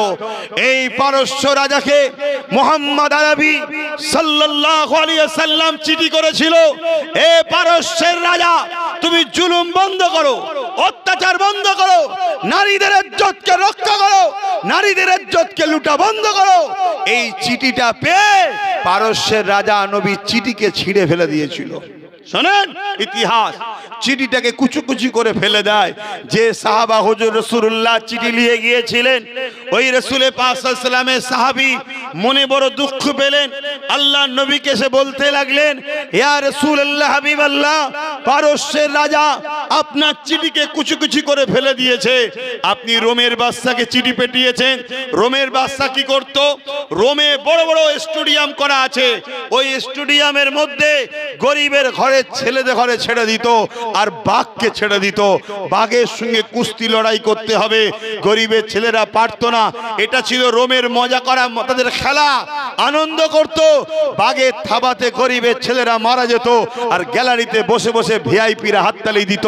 এই ছিল তাদের নোংরা চরিত্র। আল্লাহ নবী তাদেরকেও চিঠি করেছে রোমের সম্রাটকে, হে রোমের সম্রাট, এই অত্যাচার মানবতা বিরোধী কাজ বন্ধ করো। কিন্তু কেউ চিঠিকে ছিঁড়ে ফেলেনি। মানা না মানা পরের ব্যাপার, চিঠি কেউ ছিঁড়ে ফেলে দেয়নি। কিন্তু পারস্যের রাজা চিঠি ফেলে দিয়েছিল ছিঁড়ে, টুকরো টুকরো করে। আল্লাহ নবীকে বড় কষ্ট, সাহাবী বড় কষ্ট পেয়েছে। নবীকে এসে শোনাচ্ছে, হুজুর আমাদেরকে বড় ব্যথা লেগেছে, আমরা নাজ্জাসী বাদশার কাছে গেছি, কি বলে আফ্রিকাতে শুরু করে পৃথিবীর প্রতিটা জায়গাতে গেছি, কেউ চিঠি কিন্তু ছিঁড়ে ফেলে দেয়নি। কিন্তু আজ পারস্যের বাদশা আপনার চিঠি পড়ে কুচু কুচি করে ফেলে দিয়েছে। হুজুর, আল্লাহ নবী বললেন, শোনো, পারস্যের বাদশা আমার চিঠি ছিঁড়ে ফেলে দেয়নি। পারস্যের বাদশাহ সে তার রাজত্বকে টুকরো টুকরো করে দিয়েছে। জোরে বলুন সুবহানাল্লাহ, আরো জোরে বলেন। সাহাবা হুজুররা শুনলেন, কিন্তু অপেক্ষায় রইলেন হুজুর কি বলতে চেয়েছে। সাহাবারা জানে হুজুর যখন বলেছে আল্লাহর হুকুমেই বলেছে, ঘটবেই। পারস্যের রাজা ছিল চরিত্রহীন, আর তার এক ছেলেও ছিল চরিত্রহীন। কথা বুঝে আসছে? বিচখানে শুধু একটু বলেলি, যারা আজকে ইসলামের উপরে আঘাত দিচ্ছে সেই দলেরই অনেক নেতাদের নামে এই চরিত্র হরণের কেস হয়ে আছে। তারা ইসলামের বিরুদ্ধে খোঁটা দিচ্ছে। আবার এই কথা বুঝছেন না, বোঝেন না? হ্যাঁ, তো যাই হোক, তো এই সময়ে পারস্যর রাজা ছেলেও ছিল, সেও চরিত্রহীন। এমনও দিন গেছে, এমনও দিন গেছে, খারাপ নিলে কিছু করার নেই, ইতিহাসটা জানতে হবে। বাপ কোন নারীর সতীতা নষ্ট করেছে রাত্রিরে, ওই রাজদরবার থেকে নারী যখন বেরোচ্ছে, ছেলে দেখতে পেয়ে তাকে আবার নিয়ে চলে গেছে জোর করে তার রুমে। কিছু মাথায় ঢুকছে তো নাকি? এরকম তারা বাপ বেটা জুলুম করত, এই অসভ্য তাদের মধ্যে ছিল। কিন্তু একদিন কি করলো, ছেলে মনে মনে ঠিক করছে, দেখুন পাপাচার এমন একটা জিনিস না, আপনি যদি কাউকে কোনোদিন 1000 টাকা দেন কোনো কাজ করার জন্য, যে 1000 টাকা দিলাম ঘুষ, ওর জীবকে আপনি বড় করে দিলেন, ও 2000-এর আশা করবে, একদিন 4000-এর আশা করবে। শুনছেন তো নাকি?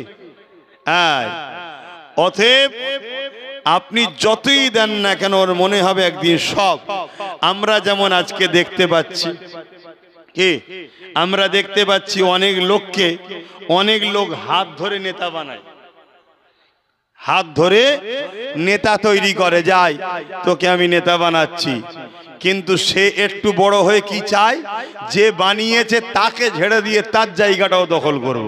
কি চাই না? চাই না কেন? শয়তানি লাইনটাই এরকম, বদমাইশি লাইনের সিস্টেমটাই এরকম।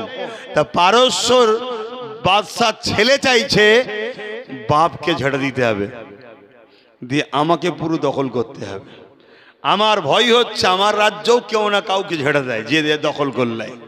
এরকম একটা ব্যাপার চলছে। তো যাই, কত ডিপে যাচ্ছি না।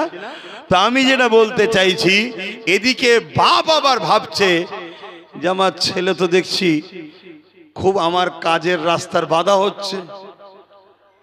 তো ছেলে একটা হাকিমকে ডেকেছে, ডেকে বলেছে একটা শিশিতে এমন কঠিন বিষ দেবে, যে বিষটা চাকতে শুধু দেরি, মরতে যেন দেরি না হয়, কিন্তু গায়ের লেভেলটা দেবে তাকতের দাওয়াই।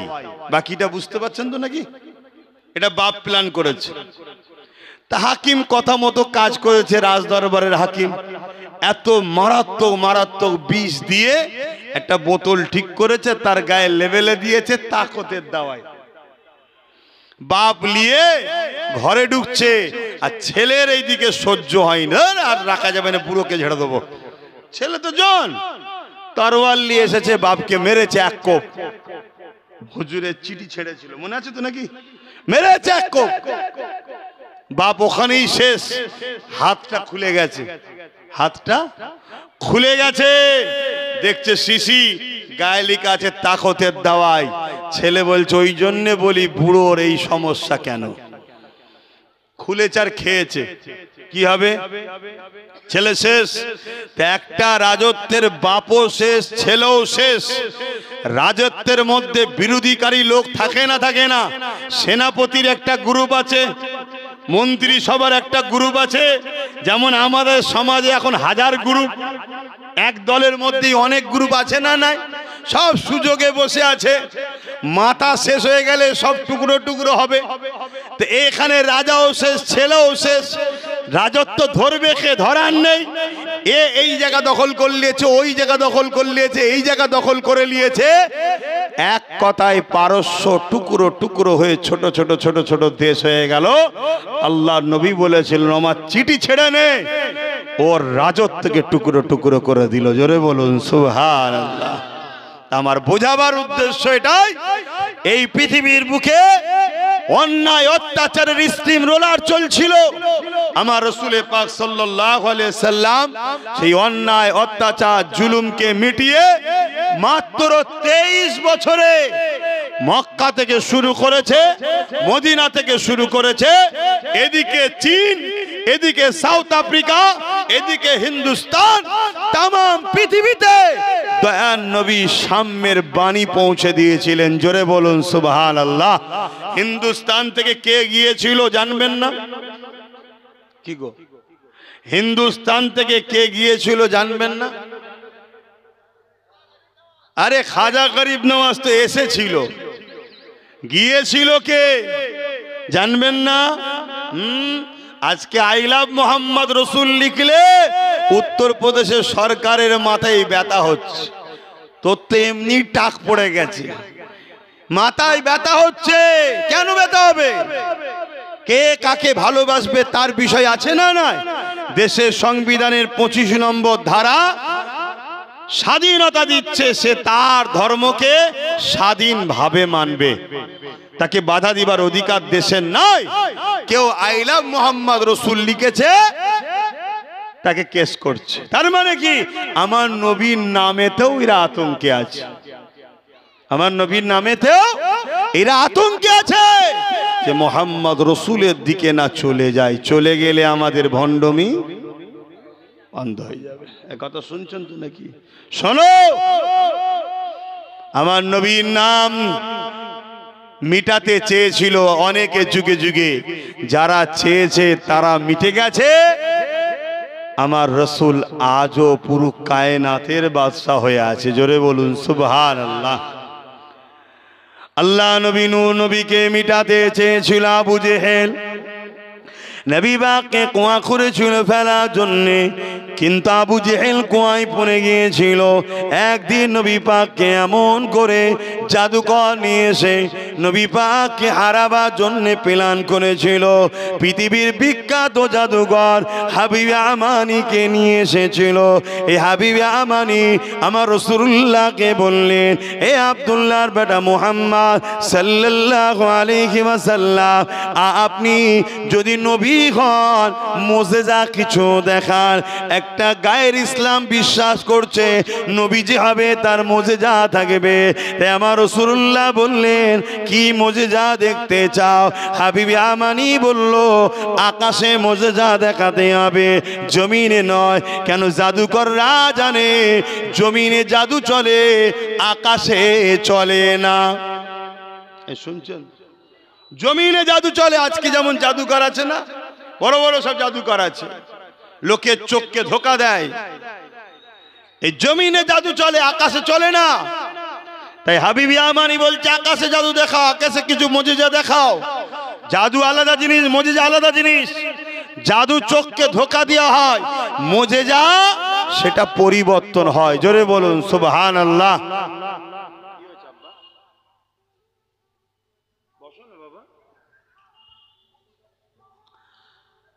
এই জলসার জন্য মনে রাখো। শুনছেন তো নাকি? মুসা আলাইহিস সালামের দরবারে জাদুকররা দড়ি ছেড়েছিল, সব সাপ হয়েছিল। আর মুসা আলাইহিস সালাম লাঠি ছেড়েছিল, সাপ হয়েছিল। 70,000 জাদুকর ফেরাউন রাজার এক চান্সে সব মুসা নবীর হাতে হাত দিয়ে ইসলাম কবুল করেছে। জোরে বলুন সুবহানাল্লাহ। কারণ কি? তোরাও তো দড়ি ছেড়েছিস, সাপ হয়েছে। মুসা লাঠি ছেড়েছে, সাপ হয়েছে না। জাদুকররা বলেছিল আমরা দড়ি ছেড়েছি, সাপ হয়েছে।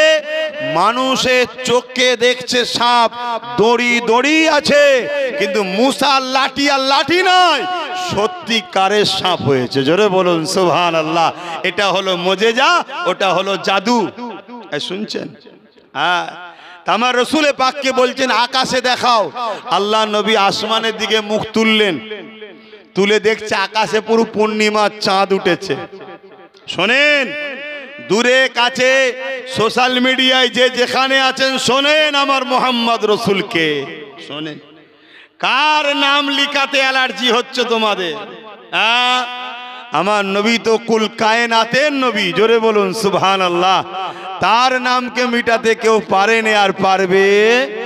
জোরে বলুন না। এরা শুধুমাত্র রাজনীতি নুটি শাখার জন্য ভেদাভেদ লাগাবে বলে এইসব কথা বলে, যাতে লেগে যায় ঝগড়া। কথা বুঝলেন তো ভাইয়ের আমার? আমার রসুল হাবিবি আমানিকে বলছে আকাশের চাঁদটা দুটুকরো করে দেবো। হাবিবি আমানি তো অবাক। আজকে যারা নবীর বিরুদ্ধে লাগছে ওদেরকে যদি বলা হয় একটা 100 ওয়াটের বাল্ব লাগানো হচ্ছে, একটুখানি দূর থেকে আঙুলের ইশারা করে বাল্বটাকে ফাটিয়ে দিত দেখি, বা ইশারা করে একটু সরিয়ে দিত দেখি, পারবে? জোরে বলেন। আর হযরতে আলী আমার রসুলের কোলে মাথা দিয়ে শুয়ে আছে, আমার রসুল হযরতে আলীর কোলে মাথা দিয়ে শুয়ে আছে। আসরের ওয়াক্ত চলে যাচ্ছে, হযরতে আলীর নামাজ পড়া হয়নি তখন, কেন উনি সফরে ছিলেন। নবী সাহাবাদের নামাজ পড়লিয়েছে, উনি এসেছেন দেরি করে। যেমন মসজিদে নামাজ হয়ে যাচ্ছে টাইম মতো, আমাদের পরে হবে, আমরা এখানে পড়বো। আর হঠাৎ করে এসে আল্লাহ রসুল ডেকেছেন, আলী এদিকে আসো। গেছে, কোলে মাথা দিয়ে শুয়ে পড়েছে। ওয়াক্ত চলে গেছে, সূর্য ডুবে গেছে। আল্লাহ নবী হযরতে আলীর চোখের পানি নবী পাকের চেহারায় পড়েছে। অনেক বড় কথা, আল্লাহ নবী সূর্যকে ইশারা করেছিল, সূর্য আবার উঠেছে। আসরের ওয়াক্ত পর্যন্ত হযরতে আলী আসরের নামাজ পড়েছে। জোরে বলুন সুবহানাল্লাহ। আরো জোরে বলো। পৃথিবীতে কোনো মায়ের লাল আছে এত মেশিন টিশিন তৈরি করছে সূর্যে যাবে? চাঁদেই সঠিক যেতে পেয়েছে কি সন্দেহ আছে? কোথা থেকে ঘুরে এসে বলছে চাঁদে গেছি। শুনছেন তো নাকি? যদি চাঁদে গেছিস তাহলে এটা মানছিস না কেন? যে চাঁদে লম্বা লম্বি জোর লাগানো আছে, লম্বা লম্বি জোর লাগানো আছে। নাসার বিজ্ঞানীরা বলেছে চাঁদে আড়াআড়ি পুরো কাটার চিহ্ন আছে। কখনো যেন চাঁদ দুটো করে ছিল, পরে জোড়া হয়েছে। কখনো নয় রে বিজ্ঞানী, শোন, আমেনার লাল কেটেছিল আবার জুড়ে দিয়েছে। জোরে বলুন সুবহানাল্লাহ। কথা মাথায় ঢুকছে তো? হ্যাঁ। তোমার রসুল জয় বললেন চাঁদ দুটুকরো করবো, উঙ্গলি ইশারা করলো, চাঁদ দুটুকরো হলো। এক ফালি আবু কুবাইস পাহাড়ের এই দিকে, আর এক ফালি ওই দিকে। হাবিবি আমারির মুখের বলতো বন্ধ হাঁ করে রয়ে গেছে। বুঝতে পেরে গেছে আবু জেহেলি হলো শয়তান। আবু জেহেল বলছে দেখেছো কত বড় জাদুকর, চাঁদ দুটুকরো করে দিয়েছে, দেখছো? হাবিবি আমানি তো জানে আবু জেহেল মূর্খ, চাঁদ ওপরে কখনো জাদু চলে না। ওই জন্য হাবিবি আমানি আবু জেহেলকে তাড়া মারছে, চুপ, বোঝে না সোজে না, যেখানে সেখানে কথা বলে। আবু জেহেল বলছে ভাই নিয়ে এলো না, আমি তোকে খাওয়ালাম, আমি, তুই মুহাম্মাদের পক্ষে যাচ্ছিস তার মানে? হাবিবি আমানি দু কদম আগিয়ে গিয়ে আমার রাসূলুল্লাহর কাছে গেছে, একদম চোখ ছলো ছলো, চোখ দিয়ে পানি বেরোচ্ছে। বুঝতে পেরে গেছে ইনি নবী। চোখ ছলো ছলো গিয়ে বলছে আমার দিলের মধ্যে একটা ব্যথা, যন্ত্রণা, বুঝা, একটা কষ্ট আছে, একটা কথা আছে, একটা পেরেশান আছে, তুমি কি বলতে পারবে? আমার রসুলকে জিজ্ঞেস করছে। ভাই বড় দুঃখের সাথে বলতে হয়, আজ আমাদের সমাজে কিছু উলামা ভাই আছে যারা বলে নবী নাকি অন্তরের খবর বলতে পারে না। বড় দুঃখ। একজন অমুসলিম তখন হাবিব ইয়ামানি, সে জানে নবী যদি হয় অন্তরের কথা বলতে পারবে। জোরে বলুন সুবহানাল্লাহ। নবীদের ডিউটি হলো অন্তরের কথা বলা। এই গায়েবের খবর দিবার জন্যই তো নবী আসে। কথা বুঝছেন না? বোঝেন? তবে হ্যাঁ, একটা কথা মাথায় রাখতে হবে, কি? আল্লাহ অন্তরের খবর জানে, নবী জানে, দুটো এক নয়। এক হলে শিরক হয়ে যাবে, এক হলে কি হবে? শিরক হয়ে যাবে। আল্লাহ অন্তরের খবর জানে, আল্লাহকে কেউ জানায় না, তিনি খোদ মালিক, খোদ জানে। আর নবী অন্তরের খবর জানে, নবীকে আল্লাহ জানান। জোরে বলুন সুবহানাল্লাহ। আমাদেরকে কিন্তু আল্লাহ জানায় না। কথা মাথায় ঢুকছে? তা হাবিব ইয়ামানি দু কদম আগিয়েছে, বলছে আমার অন্তরে একটা ব্যথা, বড় বুঝা আছে, একটা কথা আছে, কষ্টদায়ক, বলতে পারবে? আল্লাহ নবী মুচকি এসে বলছে, হাবিব ইয়ামানি, তোমার একটা 8-9 বছরের বাচ্চা কন্যা আছে, জন্মগত প্যারালাইসিস, তোমার দিল তার জন্য বড় কষ্টে আছে, তোমার মন চায় মেয়েটা সুস্থ হোক, এটাই তোমার দিলের মধ্যে ব্যথা। জোরে বলুন সুবহানাল্লাহ। হাবিব ইয়ামানির চোখের পানি আর চোখে নাই, গড়াতে শুরু করেছে। আল্লাহ নবী নূর নবীর থেকে মুখ ঘুরিয়ে নিয়ে, ইসলাম তখনও কবুল করেনি, ইসলাম তখনও কবুল করেনি। এত সহজে ইসলাম আসেনি রে বাপ। আজকে আমরা সহজে ইসলাম পেয়েছি, তাই ইসলামের গুরুত্ব আমাদের কাছে নাই। ঘোড়ার পিঠে উঠে চলে যাচ্ছে কোথায়? ইয়ামিনে। চোখ দিয়ে পানি পড়ছে, ইয়ামিনে যাচ্ছে। ঘরের দরজায় আঘাত দিয়েছে, দরজা খুলেছে, হাবিব ইয়ামানির চোখ বড় হয়ে গেছে। কি দেখছে? যে মেয়েটার পায়ে প্যারালাইসিস ছিল, জন্মগত দাঁড়াতে পারত না, হাত অসুস্থ, সুস্থ ছিল না, সেই মেয়ে পায়ে দাঁড়িয়ে আছে, সুস্থ, হাতও সুস্থ। জোরে বলুন সুবহানাল্লাহ। জিজ্ঞেস করছে, মা কি করে হলো?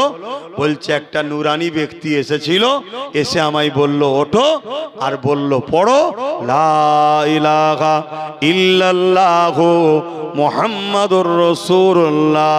আমি যেই পড়লাম, পড়ার পরে বলল মা বিসমিল্লাহ বলে ওঠো। আমি উঠলাম, চলতে শুরু করলাম। আমি অবাক হলাম, আমার যেন কখনো বিমারি নাই, আমি সুস্থ হয়ে গেছি। জোরে বলুন সুবহানাল্লাহ। হাবিব ইয়ামানি বলছে, মা কে সেই ব্যক্তি বলতে পারবে? বলছে, আমি নাম জানি না, তবে কিছু হুলিয়া আমার মনে আছে, ভোলার মতো নয়। মানুষ যে এত সুন্দর হয় কখনো কল্পনাই জানা যায় না। জোরে বলুন। পুরো ঘর আলো হয়ে গেছে। ভুরু দুটো জোড়া, যখন ঠোঁট লেড়িয়ে কথা বলে, দুই ঠোঁটের বিচকান থেকে যখন সামান্য দাঁত দেখায়, মতির টুপা যেন ঝরে ঝরে ঝরে ঝরে পড়ছে। জোরে বলুন সুবহানাল্লাহ। চুলগুলো কাঁধ পর্যন্ত বাবড়ি। কথা বুঝে আসছে? এভাবে বিবরণ দিচ্ছে। হাবিব ইয়ামানি শুনতে শুনতে ঘোড়ায় উঠছে। কেন? বুঝতে পেরেছে এটা অন্য কেউ নয়, ওই আবু কুবাইস পাহাড়ের ধারে যাকে আমি দেখেছি হুবাহুব মিলছে। জোরে বলুন সুবহানাল্লাহ। এবারে যখন ঘোড়ার পিঠে উঠেছে, কন্যা বলছে, বাবা আপনার জন্য একটা মেসেজ আছে। কি? তিনি বলেছেন, মারে তোর বাপ হাবিব ইয়ামানি খুব শিগগিরই এই কলেমাটা পড়বে। জোরে বলুন সুবহানাল্লাহ। হাবিব ইয়ামানি এবার বাচ্চার মতো ডুগরে ডুগরে কাঁদছে।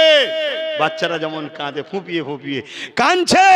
ঘোড়ার পিঠে উঠে মক্কায় এসে নূর নবীর কদমে পড়ে ইমানের কলেমা পড়ে মুসলমান হয়। জোরে বলুন সুবহানাল্লাহ। তো এই যে চাঁদ দুটুকরো হচ্ছিল ভারতবর্ষের বুক থেকে, কেরলের রাজা চিরামান বসেছিল খোলা আকাশের নিচে, চাঁদ দুটুকরো হচ্ছে দেখে ঘাবড়ে গেছে। কি ব্যাপার, চাঁদ দুটুকরো হচ্ছে কেন? কেরলের রাজা এই তারিখটাকে নোট করে রাখে।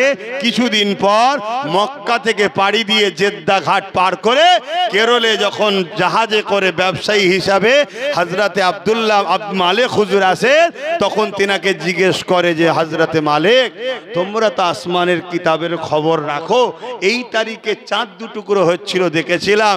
কারণটা বলতে পারবে? হযরতে মালিক হুজুর বলেন, এটা আমাদের নবী কামলিওয়ালাকে এক জাদুকর পরীক্ষা করেছিল, তাই তিনি চাঁদ টুকরো করে দেখিয়েছিলেন। এটা আমার নবীর মোজেজা। এই কথা শুনে কেরলের রাজা চিরামান সে বলেছিল, তেনাকে কোথায় পাওয়া যাবে? বলল, মক্কাতে। জাহাজ পাড়ি দিয়ে নবীর হাতে হাত দিয়ে কলেমা পড়ে মুসলমান হয়। জোরে বলুন সুবহানাল্লাহ, আরো জোরে বলে। আর সেই কেরলেতে 1450 বছরের মসজিদে চিরামান আজও দাঁড়িয়ে আছে। জোরে বলুন সুবহানাল্লাহ। এই মসজিদগুলো ভাঙতে চাইছে ওয়াকফ আইন করে। কেন? এগুলো একটা ইসলামের প্রাচীন পরিচয় দিচ্ছে। কথা কিছু মাথায় ঢুকছে? নামাজের জন্য আর কথা বলতে পারছি নি। সালাম দেবো, দোয়া করব। ইয়া নবী সালাম।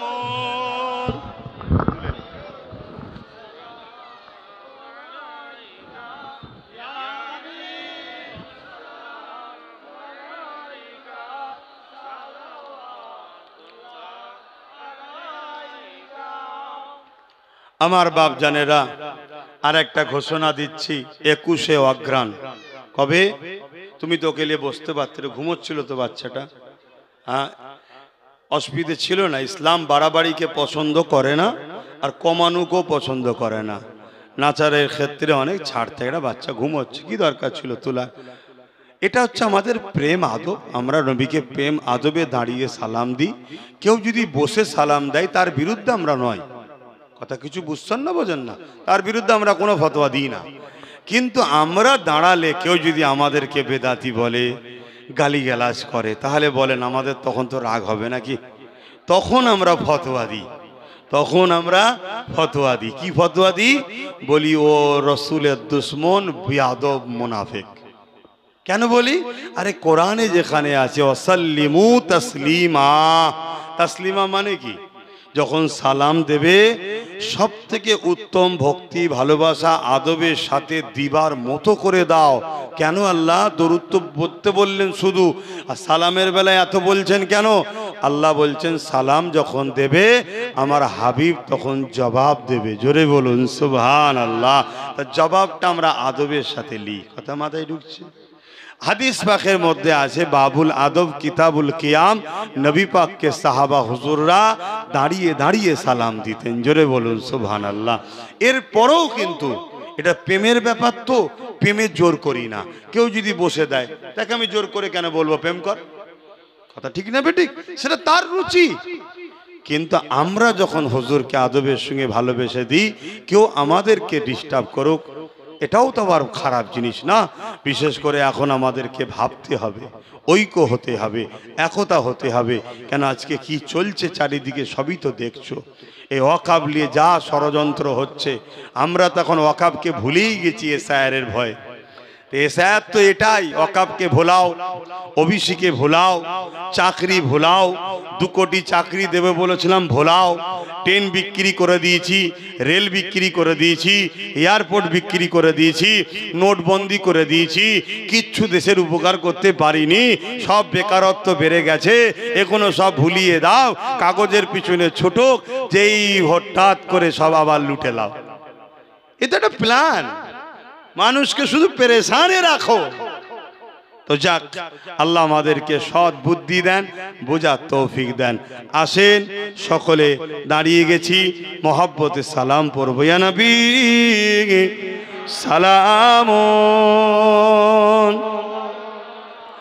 ইয়া রাসূল, ইয়া হাবিব সালাম, সালাওয়াতুল্লাহ। কঠিন হাসরের দিনে কি আছে মোদের কপালে, গুনাহগার উম্মাহ আতো আপনার লইবেন সঙ্গে মাহশরে ইয়া নবী সালামুন ইয়া রাসূল ইয়া হাবিব সালাম সালাওয়াতুল্লাহ।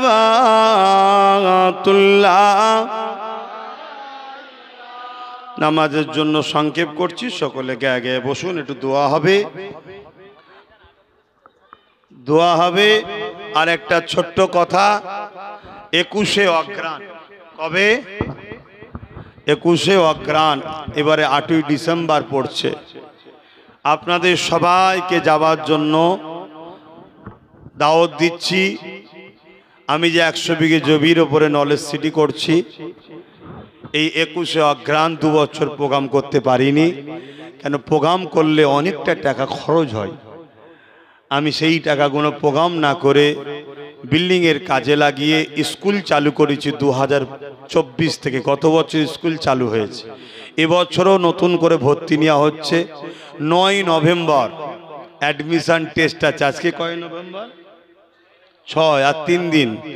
9 নভেম্বর অ্যাডমিশন টেস্ট আছে। আপনারা যদি আপনাদের বাচ্চাদেরকে ভর্তি করতে চান, ডাইরেক্ট বাচ্চাদের নিয়ে যাবেন সাথে করে 9 তারিখে। ওখানে অ্যাডমিশন কি বলে টেস্ট দেবে। যেদিন রেজাল্ট আউট হবে সেদিন আপনাদের কাছে ফোন আসবে, বাচ্চাদেরকে ভর্তি করবেন। এই যে ব্যানার ছবি দেওয়া আছে বিএস মডেল স্কুল, আপনারা সকলে পড়ান। পাশের অংশ যে ছবিটা আছে এখন ওইভাবে নেই, ওটা প্রায় কমপ্লিট হয়ে গেছে, রং টঙে প্রাইমারি কমপ্লিট হয়ে গেছে, কথা বুঝে আসে, এটা আগেকারের ছবি। তো এই জন্যে আপনারা সবাই বাচ্চাদেরকে ভর্তি করুন। 4 থেকে 8 ক্লাস, 4 থেকে 8 ক্লাস। আমার লক্ষ্য নলেজ সিটিতে একটা জ্ঞানের শহর করব, জ্ঞানের সিটি, নলেজ সিটি জ্ঞানের সিটি। সেখানে বহুমুখী শিক্ষা প্রতিষ্ঠান আস্তে আস্তে হবে। তো স্কুলটা চালু করেছি বাংলা মিডিয়াম, এরপরে ইংলিশ মিডিয়াম, এবং আগামী 27 থেকে আমার টার্গেট আছে গার্লস স্কুলও শুরু করব। এটা শুধুমাত্র বয়েজ, আবাসিক অনাবাসিক দুটোই আছে। আবাসিক আপনার সন্তানকে রেখে খাওয়া দাওয়া থাকার সুব্যবস্থা, পড়াশোনারও সুব্যবস্থা, আপনারা যোগাযোগ করবেন। তা নলেজ সিটিতে আমি একটা প্রোগ্রাম করি 21শে অগ্রহায়ণ, এটা বাৎসরিক ডেট আমার, কিন্তু প্রতি বছর আমি করতে পারি না এখন, কেন একটা প্রোগ্রামে অনেকটা খরচ হয়, অনেক বড় করে প্রোগ্রাম হয়, প্রায় 5 লাখ 6 লাখ 7 লাখ 10 লাখ লোক হয়ে যায়, কথা বুঝে আসছে, বিশাল বড় প্রোগ্রাম হয়। তবে রাস্তাও একটা ব্যাপার থাকে, আগের থেকে অনেক উন্নত হয়েছে। রিসেন্ট আমি রাস্তাকে আবার প্রায় 10 লক্ষ টাকা খরচ করে, আপনারা 21শে অগ্রহায়ণ যাবেন বলে রাস্তাকে নতুন করে আবার মেরামত করেছি। নিজেকে করতে হয় সব, কথা বুঝে